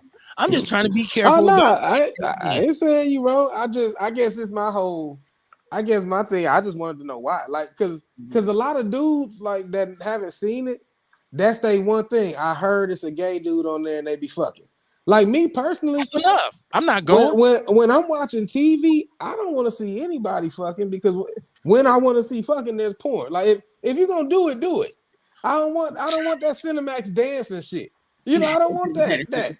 I don't want that softcore shit. When I want to see sex, I want that hardcore shit. So I would rather even when me and my lady sit down and we watch stoner comedies because I like documentaries and cartoons. She likes the seamstress stuff, the fashion stuff, and the killing stuff. The dude with the chaps on, the chaps and the boots. TR, I love Fatal Attraction. for my mom, for my man, True Crime, and First 48. So yeah, my wife, she watches other things, but that's like it. I'll be like, oh, you watching some murder, huh? And she'll just kind of look at me, and I know she like from a dude who loves like gangster ghetto movies. Shout out to Mike Kim, he said, "What up, motherfucking outlaws? What's up, Mike? How you doing, man?"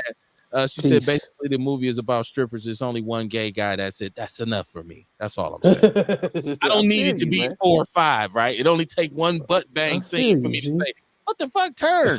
But Like, I don't need one. I don't need it. Well, if it don't happen again, I'll keep watching. I'm straight. See, I'm not you just afraid. fast forward. Like I just fast forward the shit. You know what I'm saying? Everything's streaming now. It'd be like, ooh, this shit crazy. Boop, boop, boop. Okay, What was the now show that they used to back come to on TV? plotting. One that was really Empire. We said when Empire came out, my wife and I sat down. We're gonna see what just about 2 dudes kissed within the first 10 minutes of the show. We never seen it again. It's just like, the energy. Empire? Yeah. Well, it was Oh Empire. yeah. The The dude, Smiley cat. with Yeah. Maine, with Yeah. actor Maine. What's his name? Terrence Howard. Yeah. Let's see. He looked just like my granddaddy, man. What's happening with you, Ace? He said, "What's cracking?" Sarita, I wanted now. What's the name of the book? Because you got an award for a book. Yes. Talk about your book. Oh, that's dope. Yep, that was the Comeback Anthology. So that came out last July, actually, and that was with myself and 6 other authors, and it was head by Ed Hennings. And so we ended up winning awards for basically we all won a Trailblazer Award for our contributions to the story. So excuse me, to the book. So my particular portion was me sharing my journey up until that point of going through the things that I mentioned. I kind of go a little bit more deeper, of course, because, for the sake of, the time that we have today, I didn't go all the way into the story, but that's, one portion of it. But I'm actually in the process of working on my actual book, which would just be my solo project, which is me actually going into that journey as well, which I know I'm going to have to be doing a bunch of books because I know it ain't going to just be a one-time deal. There's going to be a lot of stuff that I got to, talk about, as far as for things, because a lot of it is stuff that actually impacted me from my past. That even now, sometimes I'm recognizing different things that are triggering me, and I got to take a step back and be like, well, why is that triggering me? And I'm like, oh, this happened back when I was this age, and I didn't process that, and so now it's coming back to me, and now I'm figuring out now how to handle it. Like, for example, a very close friend of mine's parent passed away. And, as I mentioned, my mother passed away during my journey. Well, I never really had the opportunity to fully grieve that. And so as soon as this happened, I'm sitting here crying and bawling and stuff. And I'm like, I don't even know this person like that. Why am I doing this? And I had to take a step back, and I reached out to my spiritual advisor. I said, what is going on? And she was like, you finally are grieving. Right. And I was like, what? I was like, what you mean? I said, I've been crying all this time. Like, what you talking? She's like, no, like, it's really actually like you now are in the space where you're able to, because you had so much going on. Yeah, you cried and everything, but you never really actually processed it fully that this person is now, no longer here, that your relationship with them has changed because they're not here in the physical. Definitely, I always say all the time, my mother shared me, she here right now, just as far as, the spirit, because that energy and everything, that never dies. So just being able to go ahead and recognize and knowing that, so I'm like, oh, okay, that's why that happened. Or even, for example, I had went to an event that I was actually a vendor at, and I had to drive through a particular area because when I was younger, my father did drink. He, up until the age that I was 10, and then he had stopped, and he's been perfectly, fine from there. But there was a particular bar he used to go to, and I haven't been on this side of town in like 30 years, okay? And I'm driving off, and I'm like, oh, GPS taking me right by the bar, huh? Okay, this is what we doing today. Like, this is what we, and it's like, and it's like a trigger. So it's like when all these different things start to happen, it's more or less, how are you going to process it? What are you going to do with this information? Because are you going to just stifle you and stop you? Or are you going to be able to go ahead and actually process? And the thing is, being able to have that emotional intelligence to recognize what's happening, and then being able to go ahead and move forward with that information with the tools that you now have. And so that's the other part of it as well. Can people still get your book? They can. They'd have to reach out to me. I do have to order some more. I'm not going to hold you. I'm going to say that I got to get some more, definitely. But yes, I do still have the book and everything as well. And look, obviously there's more to your story. So I want you to know you are welcome to come back, right? Like you can. Oh, I said that to you. I said, you know what? I don't want to just come on because I got something happening. Like, no, I want to make sure that I'm here and be able to be, part of the community as well, too. Because these are conversations that need to be had. Because I think oftentimes people just hear the title chronic pain coach and they're like, okay, well, I'm good. And like, no, not really recognizing that, number one, chronic pain comes from so many different things. It's so much stuff, it's so inclusive that, people aren't recognizing. And now when I start to say things like, when I say fibromyalgia, when I say lupus, when I say fibroids, when I say cancer, when I say diabetes, then they're like, oh, wait a minute. Yeah, I do have, because that's still, it's still part of that. But now it's like, okay, let's look at the energetics of things. There's different energies, for example, that, if you haven't processed different traumas and things like that, that manifests in your body and comes out as physical pain too. And there's different emotions that are tied to different parts of the body. So now you need to be able to go ahead and take a look at those pieces and say, okay, what am I not, what have I not handled? Like, for example, if a person has like a lot of upper neck and upper back issues, it's like, what burdens are they holding on to that they haven't released? Because they're basically weighing down on them. And you can say, metaphysically or whatever, you want to say it, or metaphorically, excuse me, but it's something that's happening. It's real. And, oftentimes, because it's not quote unquote documented, with alternative medicine, of course, they want to be like, oh, yeah, it's happening, but, we can't document. You don't want to document it because you don't want to show that it's something that it's real and that there's things that people can actually do to be able to work through those things. Because once again, going back to that lovely hamster wheel of the pharmaceutical company, if we can go ahead and keep people, if we can keep you basically in the dark, we got you under control. We don't need to worry about anything going forward. Like, as long as we can control the population, we can go ahead and get the things that we want done and passed. And so that's all these different pieces that come into place. I mean, it's still the same things that we're talking about, but being able to go ahead and look at it with a bigger lens and being like, okay, now I actually see what she's talking about. Like, okay, I do recognize that when I get up in the morning, my back is off or my knee is, doing something. It's like, okay, well, let's dive into that deeper. Let's look at what's going on. I think a lot of people fall into the place of thinking that they're an island. Like, people want to be an island. You want to be, because everybody wants to believe that they're unique. I'm different. No, you're not. You're not that different. You're not that. I'm from another planet. No, you're not. You're from Ohio, right? Like, it's okay to be mortal, right? Like, and so we fall into, especially as parents, because I mean, I'm talking about, I have to do my best, Kamar. I'm not talking to all y'all. I'm not talking to y'all. I wasn't talking about you gotta say that, man, because people get triggered. Right. Yeah, they do, man. They do. I'm talking about you. I take care of all my kids.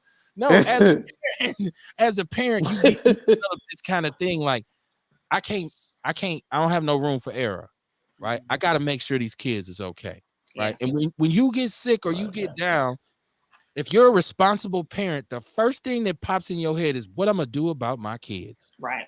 Because I remember when they slapped that neck collar on me in the hospital after they showed me my X-ray and said, you have an emergency disc removal spinal fusion in the morning. The first thing that popped in my head is, damn, what about my kids? I wasn't even thinking about the fact that they was going to take a piece of my spine out and put a fake disc and all this. I was thinking, man, what if I don't make it through this? Or what if I'm incapacitated for the rest of my life and I can't take care of them? My biggest thing was I didn't get to have a conversation with them. Like, I didn't because I didn't know that this was what they was going to say. Because I actually told the doctor when he said, well, look, this is your one of your vertebrae, and it's like pushing down on my spinal cord, so it's like really got it compressed. I said, oh, whoa, that's bad. And he said, yeah. So you're gonna have to have emergency surgery in the morning at 10 a.m. And I said, well, I hear you and everything, but I'd like to call my family and talk to them about it. We'll see where it goes. He said, yeah, that's a good idea. Call them and tell them to be here at 10 o'clock in the morning because you're having surgery. So I was like, damn, I don't get no say so in the matter, right? But the first thing was, man, what about my kids? When I'm stressed out and I think, man, I got to get this money. We got to make sure we have this and we have to have that because I want to make sure they're straight. So a lot of times with that, you get into when I am down, I'm good. I'm fine. People say, you okay? I'm fine. Because the worst thing is when your baby say, Daddy, what's wrong? Or your mommy, what's wrong? And you got to look at the little kid. You be messed up. Oh, I'm okay. Daddy, all right. And the kid like, no, you ain't, motherfucker. You got shit all up to you. I'm gonna tell you, I'm a different on that one because if my kids ask me what's wrong, I tell them. But they're also older now, So like because I have my son is 23, then my middle one is 16, and then my youngest is 12. So with the 12 and 6, honestly, with all of them, I can really have those conversations. Because even like my youngest one this morning, I was, no, actually, when I picked them up from school, I was in thought. So my kids know what my thinking face looked like. So she was like, Ma, like, you good? Like, what's going on? I was like, well, I'm thinking because, I'm working on this event. I got to make sure I reach out to this person. So she's like, okay, I just want to make sure that you were good because, I just saw the way that your face was looking. And I want to make sure it wasn't something with your health, just like asking me those questions because, she knows my history of things because when this all started, she was 5. So to think about it, going from this time from 5 to now, 12, looking and watching how things have, transpired, going from the point of me being like that huggy, touchy, feely mom and everything to being like, you can't touch me because I don't know what's wrong with me. To now I can be able to hug and touch, do those things again. It's still being able to go ahead and, see that it can be a trigger, to them as well, too. So even though we're trying to do that other, the flip side of trying to protect them, I recognize from my own particular situation, I have those conversations with them because, for example, with my parents were the ones like, even still to this day, like my father has health issues that he will not discuss with me because he just feels like he doesn't want me to worry about him. And I keep telling him, I said, you have to stop that. I said, because that's how I'm not able to help you if I don't know what's going on. And that's why I always say to my kids, I'm like, if you don't talk to me, I can't help you. I can't direct you. I can't point you in a direction that can assist you. So if you're I didn't say my kids believe me when I say I'm okay. I said I say it because they're like, you're not. My son is bad about it. Like, Dad, you're not okay. I'm good. Pop, no, you're not. Like arm is dangling. Like, try to hold I'm telling you, I came home from the hospital from surgery on the walker, and my son like, you all right? Oh, I'm good. I don't need nothing. He like, dude, come on, man. Like, come on, Pop. Like, look at you, man. Like, I'm like, go ahead, boy. Get away from me. Like, but they know. My daughter's bad. Dad, you're not okay. You're not okay. You know what I'm saying? So, but I'm saying for me personally, I feel that responsibility to provide for them to the point where I put myself on the back burner to say, you know what, I might not be feeling good or, whatever, but I'm gonna still try to do what I got to do. If I can still go to work and still get out here and make some money or provide for them, I'm gonna do it.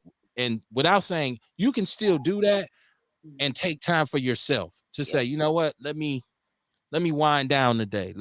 Or Kamar says meditate, I say pray. Yeah. Right. And I don't know if it's the same thing or not. I don't know. It is. It's honestly, it's whatever time. you want it to be. That's the thing about it. Like meditation can be just that. It could be just sitting and taking time with yourself. It can be prayer. It can be dance. It can be reading. It's honestly whatever helps to calm down your nervous system. Because that's the other piece as well, too, that we don't recognize that so often we're in this fight or flight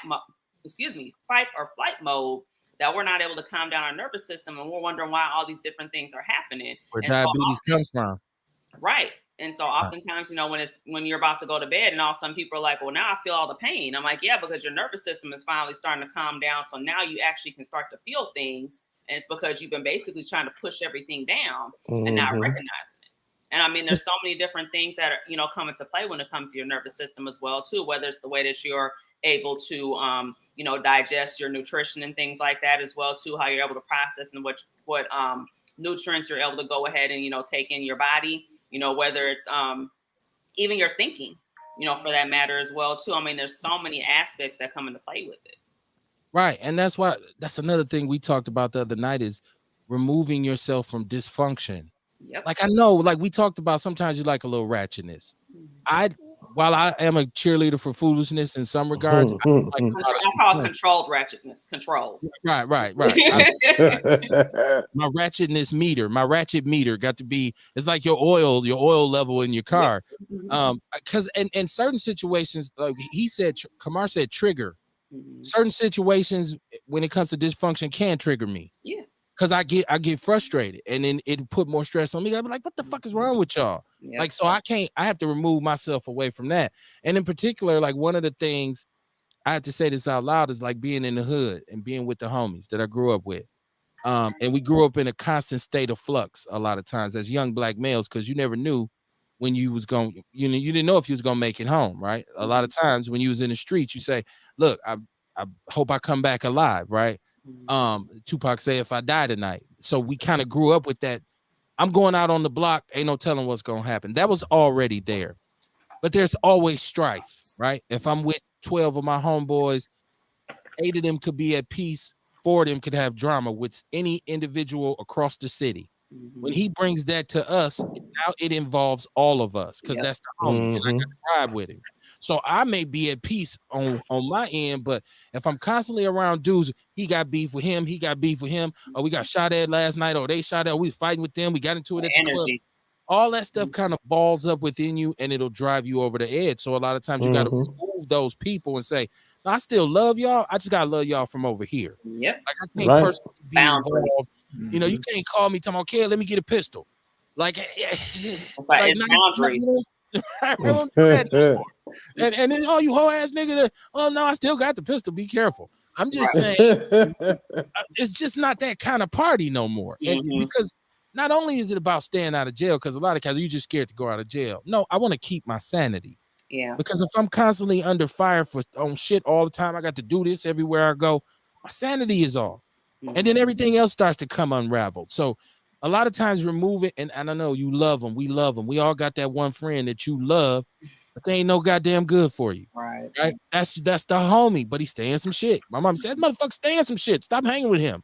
You got that one homeboy who, man, I know it's all love, but damn, cuz. Like I don't know if he does it on purpose or if he just can't help it, but it's always something going on with him. He'll call you, only be talking to him. Yeah, man. So how you been doing? Man, I'm good, man. You know, I had a fight the other night. Wait, you had a fight? We 46. Yeah, man, motherfuckers got to talking crazy, man. I ain't no hoe. It's like, see, that kind of stuff is why I gotta kind of let you go ahead and, you know, let your computer puke and let me do what I do over here. So it's caused me to kind of lose some relationships, I guess, some friendships, because I'm not at this point in my life. I'm just not into it no more.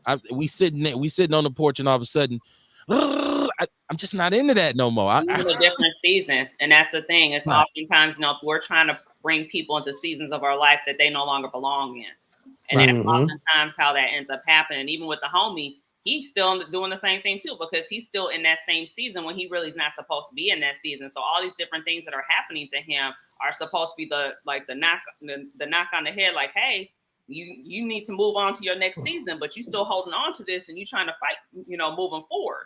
And you got to be able to, you know, take a step back and spend that time by yourself and be like, okay, you know what? I want something better. I want something different, you know, for my life. Let me go ahead and move this way. Yeah, you're going to have some people that are going to feel a way about it. But at the end of the day, you have to, number one, have boundaries, not only with other people, but also boundaries with yourself. What'd you say, Kamar? I said, yeah, fuck them. You know what I mean? Because really, fuck them. You know what I mean? I mean that shit. You know what I'm saying? When you got people, you know, we got friends that's still in the street life. That's the homie, that's my friend, and all that good shit. But I know I can't be hanging around them too much. Yep. Because you know what I mean? They be into that shoot 'em up shit or whatever, or they may be.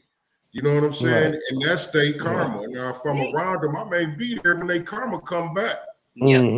Yep. And you might be interrupting that karma too.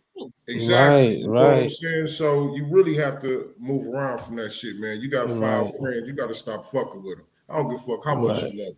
Love yourself more. Yep. And they said in the neighborhood, if you scared, go to church. So, but because for real, like I know some people, and I even have some friends who this the craziness about being a foundational Black American male, right? Any opportunity I get to say foundational Black America, I'm taking it, right?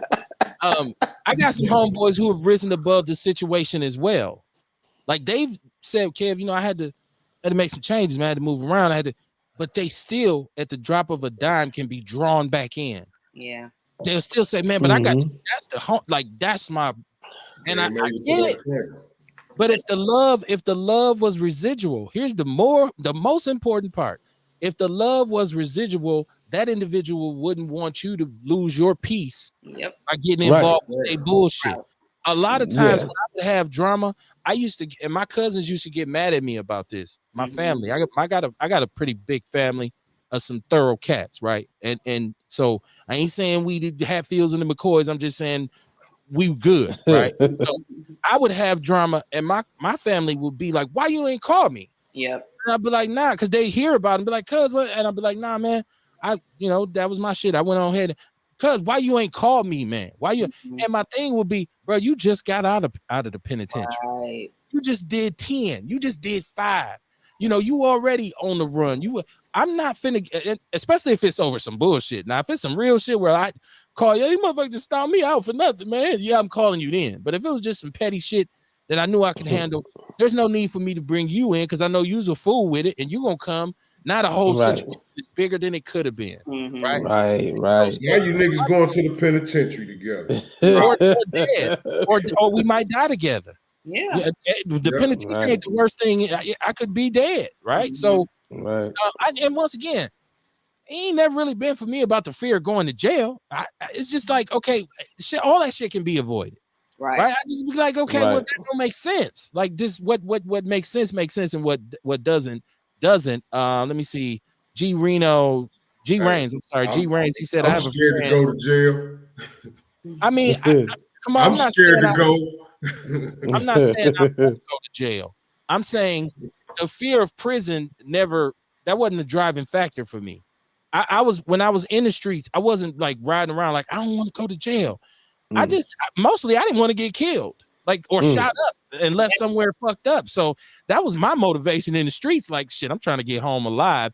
I wasn't, I probably should have been scared of going to jail. Maybe I wouldn't have done some of the dumb shit I did. G said, I have a friend that's not in the street, but the conversation is so negative and repetitive. I have to monitor how often we talk to protect my energy and friendship. That's boundaries. That goes right back to boundaries with self. That's my motherfucking cousin. Boundaries with yourself. You know what you're supposed to do and what you're not supposed to do. Just like you're supposed to take your ass to bed at 11 o'clock or whatever. But what you doing at 2 o'clock in the morning? You're supposed to be up at 6. Come on now, like it's just like that. It could be something that's small, but being able to go ahead and recognize that, or you scrolling online, or you doing all these other things. When at the end of the day, you're supposed to be doing something else, and then you turn back around and be like, man, could have had this course done, but I was busy. But were you really busy, or were you actually just entertaining something that you weren't supposed to in that block of time because you don't really know how to move with what you're trying to do?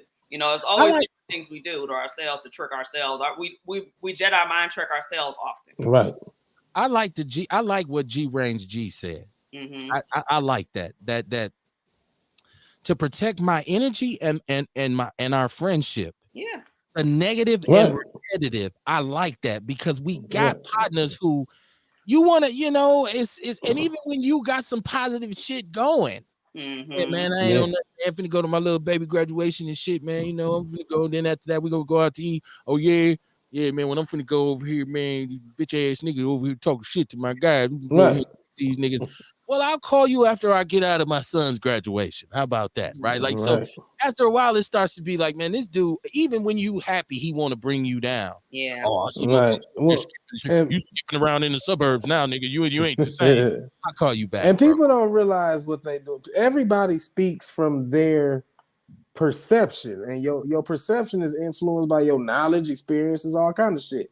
So, a lot of times, even with me, a lot of my friends see that I'm positive. So I might get a random ass Facebook Messenger call. Hey, bro, I just need some positivity in my life, man. And it'd be like, shit. All right, well, this is my calling. Let me just. But then on the flip side of that, it's like it takes energy and it drains me because I call myself an alchemist. So I take that negative ass energy and I'm going to transmute that shit. Man, my car broke down. Hey, you know what, dog? Your car broke down, but you're still alive. Every day you wake up and able to get out of bed unassisted, you can go get yourself another car. I'm that dude, but it takes energy. So I had to even start protecting myself from myself. Like I had to protect myself from my desire to help everybody. So what I started doing was I learned to give them an assignment.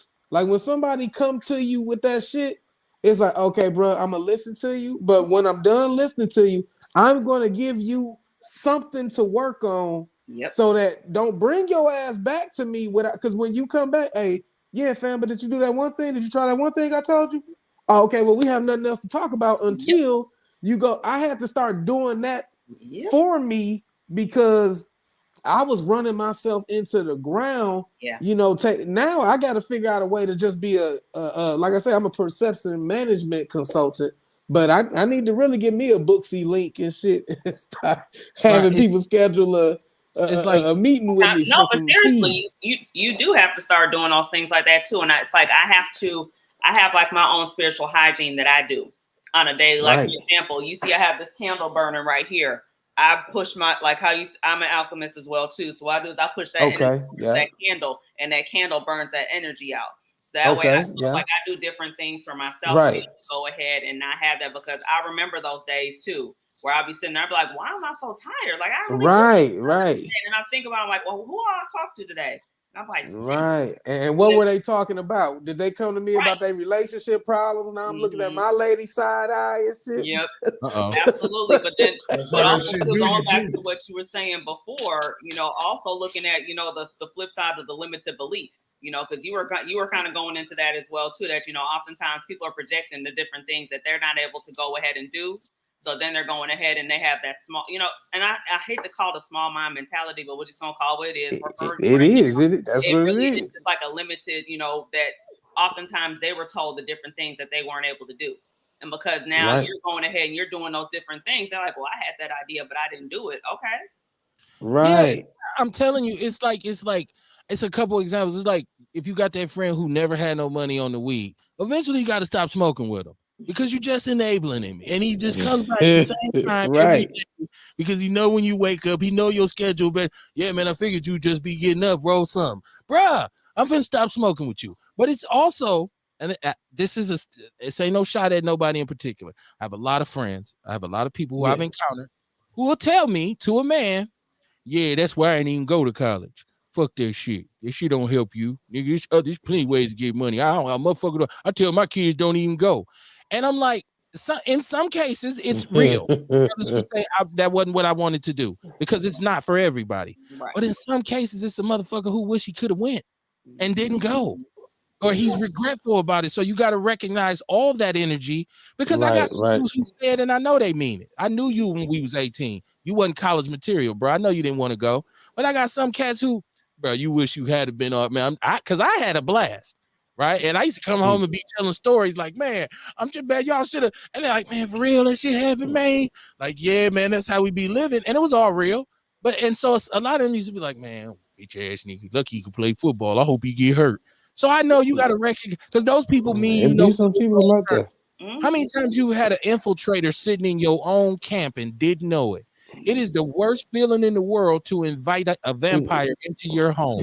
Guys later, goddamn, I done let a vampire in this motherfucker, right? Well, most times your biggest hater is gonna be someone who knew you before your greatness, because a lot of times if y'all have the same origin, come from the same block, same resources, your ability to become something puts a spotlight on their lack of whatever.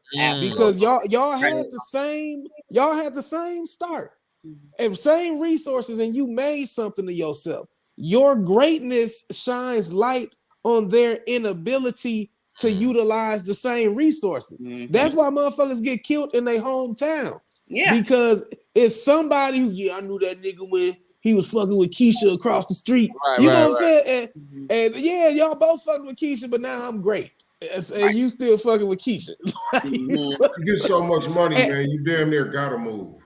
You got to. They call you a coon if you get money and move. You know what I mean? Then they kill you if you stay. Yeah. That's right. Right.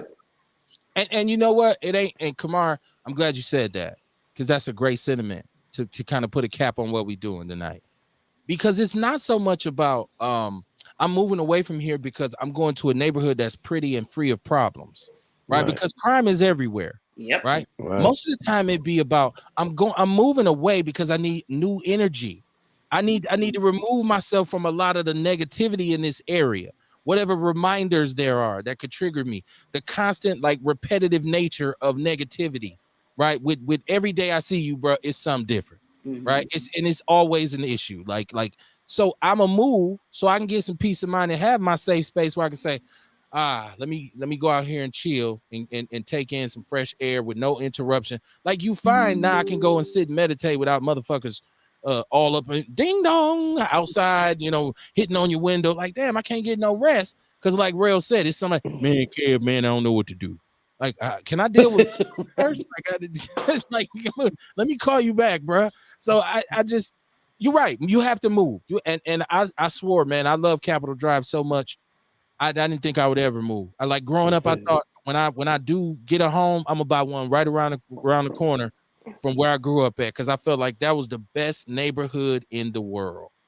But eventually, I figured out that it was time for me to go. Yeah. Right? I still got love, still love y'all, still, and I used to make it a point to go on back and kick it, and but then I start to realize I don't see love. I'm giving love, but I ain't seeing it come back. And if it ain't coming back, there's a problem. When I say that, I mean, I'm going out my way coming down here because I want to show, man, come down here. You don't give a fuck about me. You don't call me during the week unless you need something, or you don't, when you going out to it, you don't even invite me no more. So, okay, my removals will be complete now, because if you need me, I'll be over here. So it's not bad to change the environment. And as a matter of fact, in most cases, it's a necessity. Yeah, it is. It's one of those black rules that we got to understand. It's okay to leave the hood, right? Well, you got to think about what the hood is. I mean, when we talk about ghetto or projects, it is a systemic environment that's created to perpetuate murder.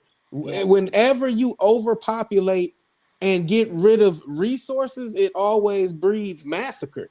So who that has the resources to escape this shit would like to stay in this shit if they in their right mind? All right. But the thing is, the goal is to be able to help, though, too. It's like, yes, you can go ahead and go and, go to where things are, where you can have your peace of mind and everything. But also at the same time, too, make sure that you are also being able to go ahead and help the community as well. And that's the part where I think people are getting it twisted, where they're not coming back and trying to help, or they're not doing something else. And so then that's when problems start to come into play. But then also, too, once again, it's still having those boundaries as well, too. Because, yes, I know, and I'm going to talk about Young Dolph because I love him. And I miss him, and but the things like that, it's like, he was going to get some cookies for his mama. And it's like, really? Because you're watching somebody's moves and things like that. And that's another piece, too, that unfortunately, you do have to go ahead and change your routine.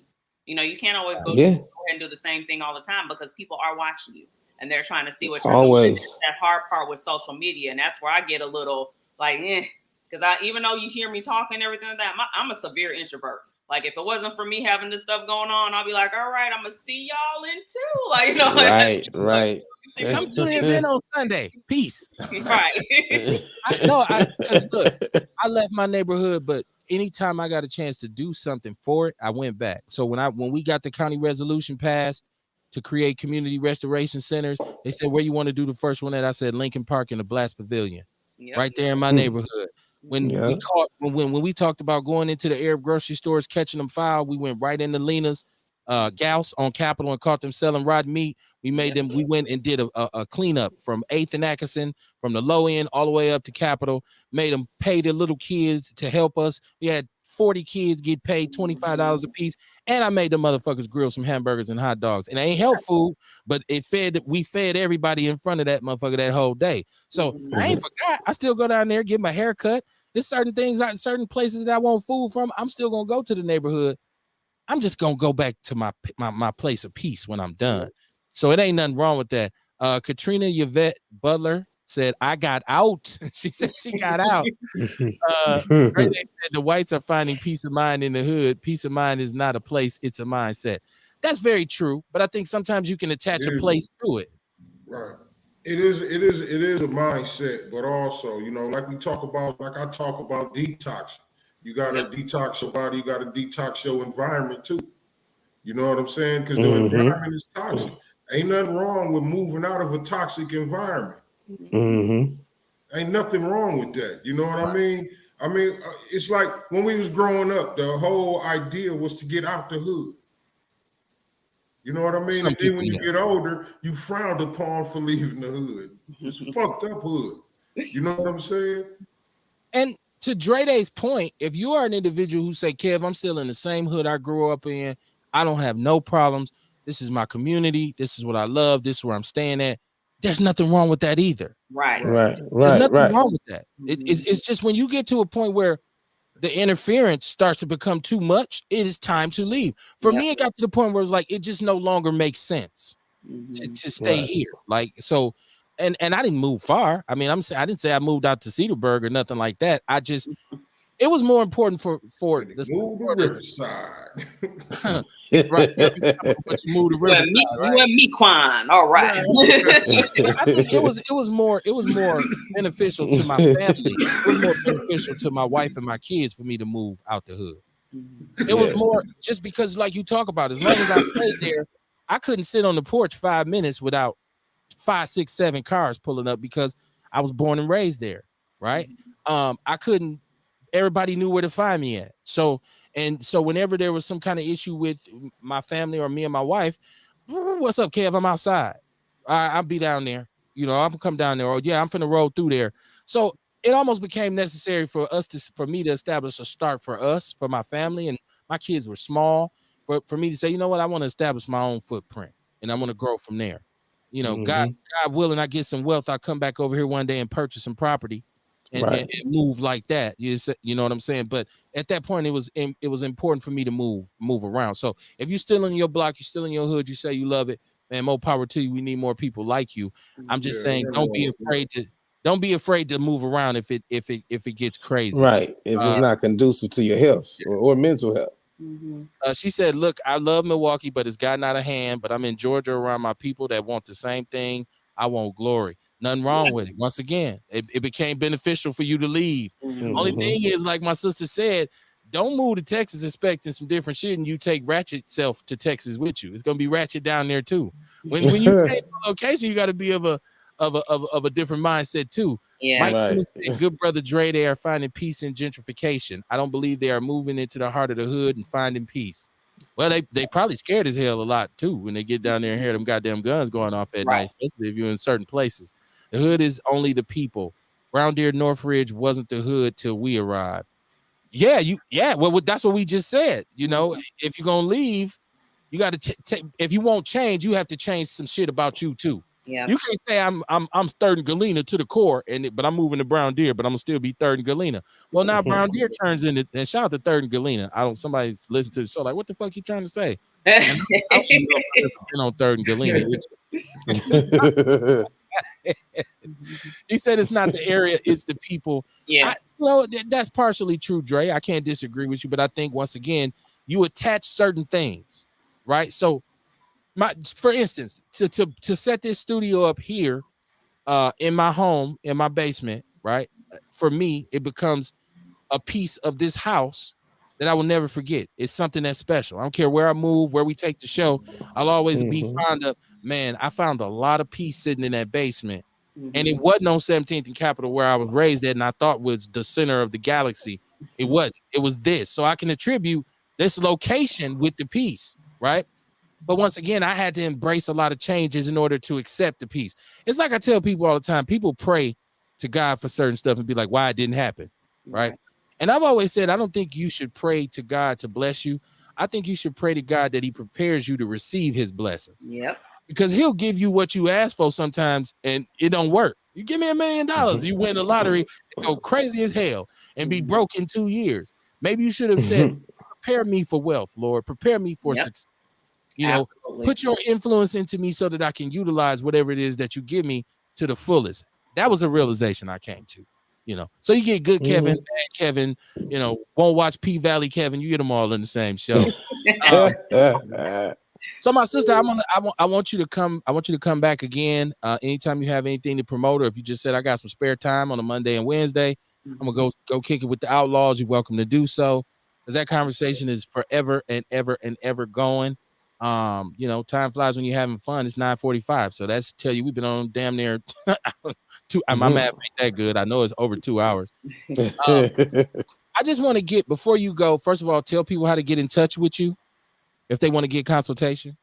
Absolutely. So you can definitely reach me on Facebook, which is just my name, Sarita Valmon. Also can reach me on Instagram, and my Instagram is I am chronically resilient. That's all one word. Also, too, you can go ahead and shoot me an email as well. And my email is goalchasers2020, and I'll go ahead and spell it out. GOAL, C as in cat, HA, S as in Sam, ER, S as in Sam, 2020 @gmail.com.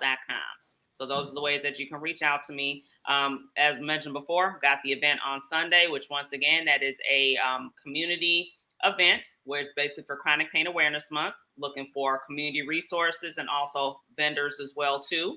And then I'm also going to be, providing some of the services that I also, other products I sell too. So I do sell, organic body butters. I also make organic candles, like I hinted to right here. That's one of my candles that I make, as well. And then I'm also a organic CBD oil affiliate as well through Navita. So I am going to have samples of that there too. So that way people can go ahead and have those to try out as well. So I'm basically, here for being able to help and just really, help facilitate that healing process and let you know that you have it in you. It's just more or less I'm trying to help you to get it out. So that way you get to, where you want to be. That's what's up. That's what's up. And like I said, I'm gonna share the heck out of your event in a bunch of different groups in the People's News Network, and hopefully you can get some response. Mr. Witch Doctor, what you got coming up this weekend, man? Because it's Wednesday, so we won't be back on until Monday. So what you got popping? I got the what's today? Wednesday? Okay, yeah, Saturday. Saturday, I got the Fondy Market. Be at the Fondy Market Saturday morning. Sunday, I'll be at Doors Open Milwaukee at Alice's Garden. Okay. Real, I don't know if you're gonna hook up with the sister to try to get some vendorizing going on. I don't know if that's a word, but it is now. You want to do some vendorizing going on? Other than that, what you got planned? Anything you got moves you got coming up? For sure. Well, like I said, I'm starting to open the doors to consultations. I'm getting contacted for consultations on, perception management, emotional intelligence, but also now book writing. So if you need any help with any of those, you can always hit me up on my Facebook, or you can email me at higherfrequency@gmail.com. That's HIGHERFREAKUENCY. And I am still on my TikTok popping now, man. I did a video on my dialogue with the little missionary cats that was on my porch. And that video is, people feeling that video because they can relate. It's a lot of people who desired a closer walk with God and accidentally studied themselves out of organized religion. So, if that's your thing, if you have some questions about that, you can always check out my TikTok. That's Higher Frequency as well. And then my book, 12 Steps to Becoming Your Own Dope, is available on Amazon, where I talk about my journey, how I overcame depression, anxiety, lost over 125 pounds, while cultivating a deeper connection with the higher power and realizing the divinity within myself. Katrina Butler says, "Real, she wants you to edit her third book, so you might need to. She's in the chat room, so you might need to converse with her in regards to what y'all want, how y'all can hook up. Because okay, I guess for sure. So look, that's dope as hell. The show tonight was called Awakening simply because, and it's just organic how it flows as a continuation of Inside Out when we talk about the grind for mental health. And I think people mistakenly think that you find these cures and you find this magic wand and you get to the point where now you're good. Well, no, once you find it, you have to have continuous maintenance. Yep. So next time, I guess exactly, we'll talk about how we maintenance our mental health once we get up out of the rabbit hole, right? That'd be a dope conversation. Be moving into, right? Because we try to be solution based on the show. So I guess the next time we can sit down and talk about this, we'll talk about maintaining your mental health as opposed to getting it in order. Because once you do get up and dust yourself off, you say, okay, so what should I do now? And I think that's an important part of the conversation. But I also said awakenings in kind of in the vein that this is an important time for people of color and specifically foundational Black Americans. The information is still out here. Yeah. It's so important that you don't get locked into being a one-trick pony, right? Yeah. Variety is the spice of life. And you have to understand anything from different perspectives in order to come up with a solution for it, right? And so it goes back to what I always tell people is like, well, who wants you to think the world is round? Who? People who sell globes. So when somebody says the world is flat, you can't automatically dismiss it, right? So you got to look at it from different perspectives and be open to it, because the true mark of a true genius is their ability to continuously learn right? Mm-hmm. Pieces don't get super smart and then just stop. I don't need to know nothing else. No, you walk into a room, you got to scan that room from one side to the other. My mother used to call it discernment. They used to tell me, boy, you got the discernment. You can walk in the room and you can tell the temperature right away. And I would say, you know what? If that's what y'all call it, that's what you call it. I used to just say I That's was what it gang is. tight, right? I just thought I used to say, but I got game. That's not what it was, right? So it's important. If you're going through something, admit it. If you have a weakness, admit it. If you have a sickness, admit it to yourself, because guess what? You ain't getting no better until you admit what's wrong. You say, I need to stop drinking. Well, the first thing you got to say is, I drink too much. Not that I need to stop drinking. Because by you saying I need to stop, ain't saying that what the problem is. The problem is you drink too goddamn much. Say that. What are you what are you trying to run away from? Because basically, in essence, there's something else that's going on that you're running away from, and you're using it as a tool to avoid basically the consequences of your actions that you're not taking. Which reminds me, I need to post my reel about that, because I have a little thing I was talking about, not to sidetrack for a second, but I was talking about how oftentimes people say the devil is busy. And I said, is the devil really busy, or is it really the consequences of the actions that you have not taken are now coming into play right now? And now you got to figure out what you're going to do next. Right. Well, I said, people, man, wake up, pay attention, right? Look, if you don't like a law, instead of saying I don't vote, look into where the law comes from. Yep. If you say, well, I'm not voting for the president, but I don't like this law that was passed in my city regarding to this or that, find out where it comes from and then attack from there. Instead of just sitting the whole fight out. You might not have a problem with everybody in their crew. You might just want to fight one dude. Single him out and be like, me and you head up, right? So you ain't got to fight everybody. So I'm just trying to tell everybody, wake up, black people, right now. Because all the shit we say that they're going to do, they're already doing it. They're already gentrifying. They've already gotten our school system compromised. They already got us in insurmountable odds when it comes to poverty. The wealth gap and the wealth distribution gap is tremendous. The learning achievement gaps are tremendous. Everything we keep saying they're going to do, they're already doing it. Yep. So you got to wake up and smell the coffee, man. You got to say, you know what? It's time for me to start paying attention to what the fuck is going on.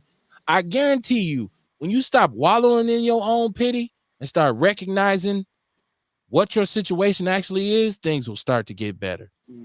And if you just so happen to be confused about where you are in terms of foundational Black America, I must tell you this.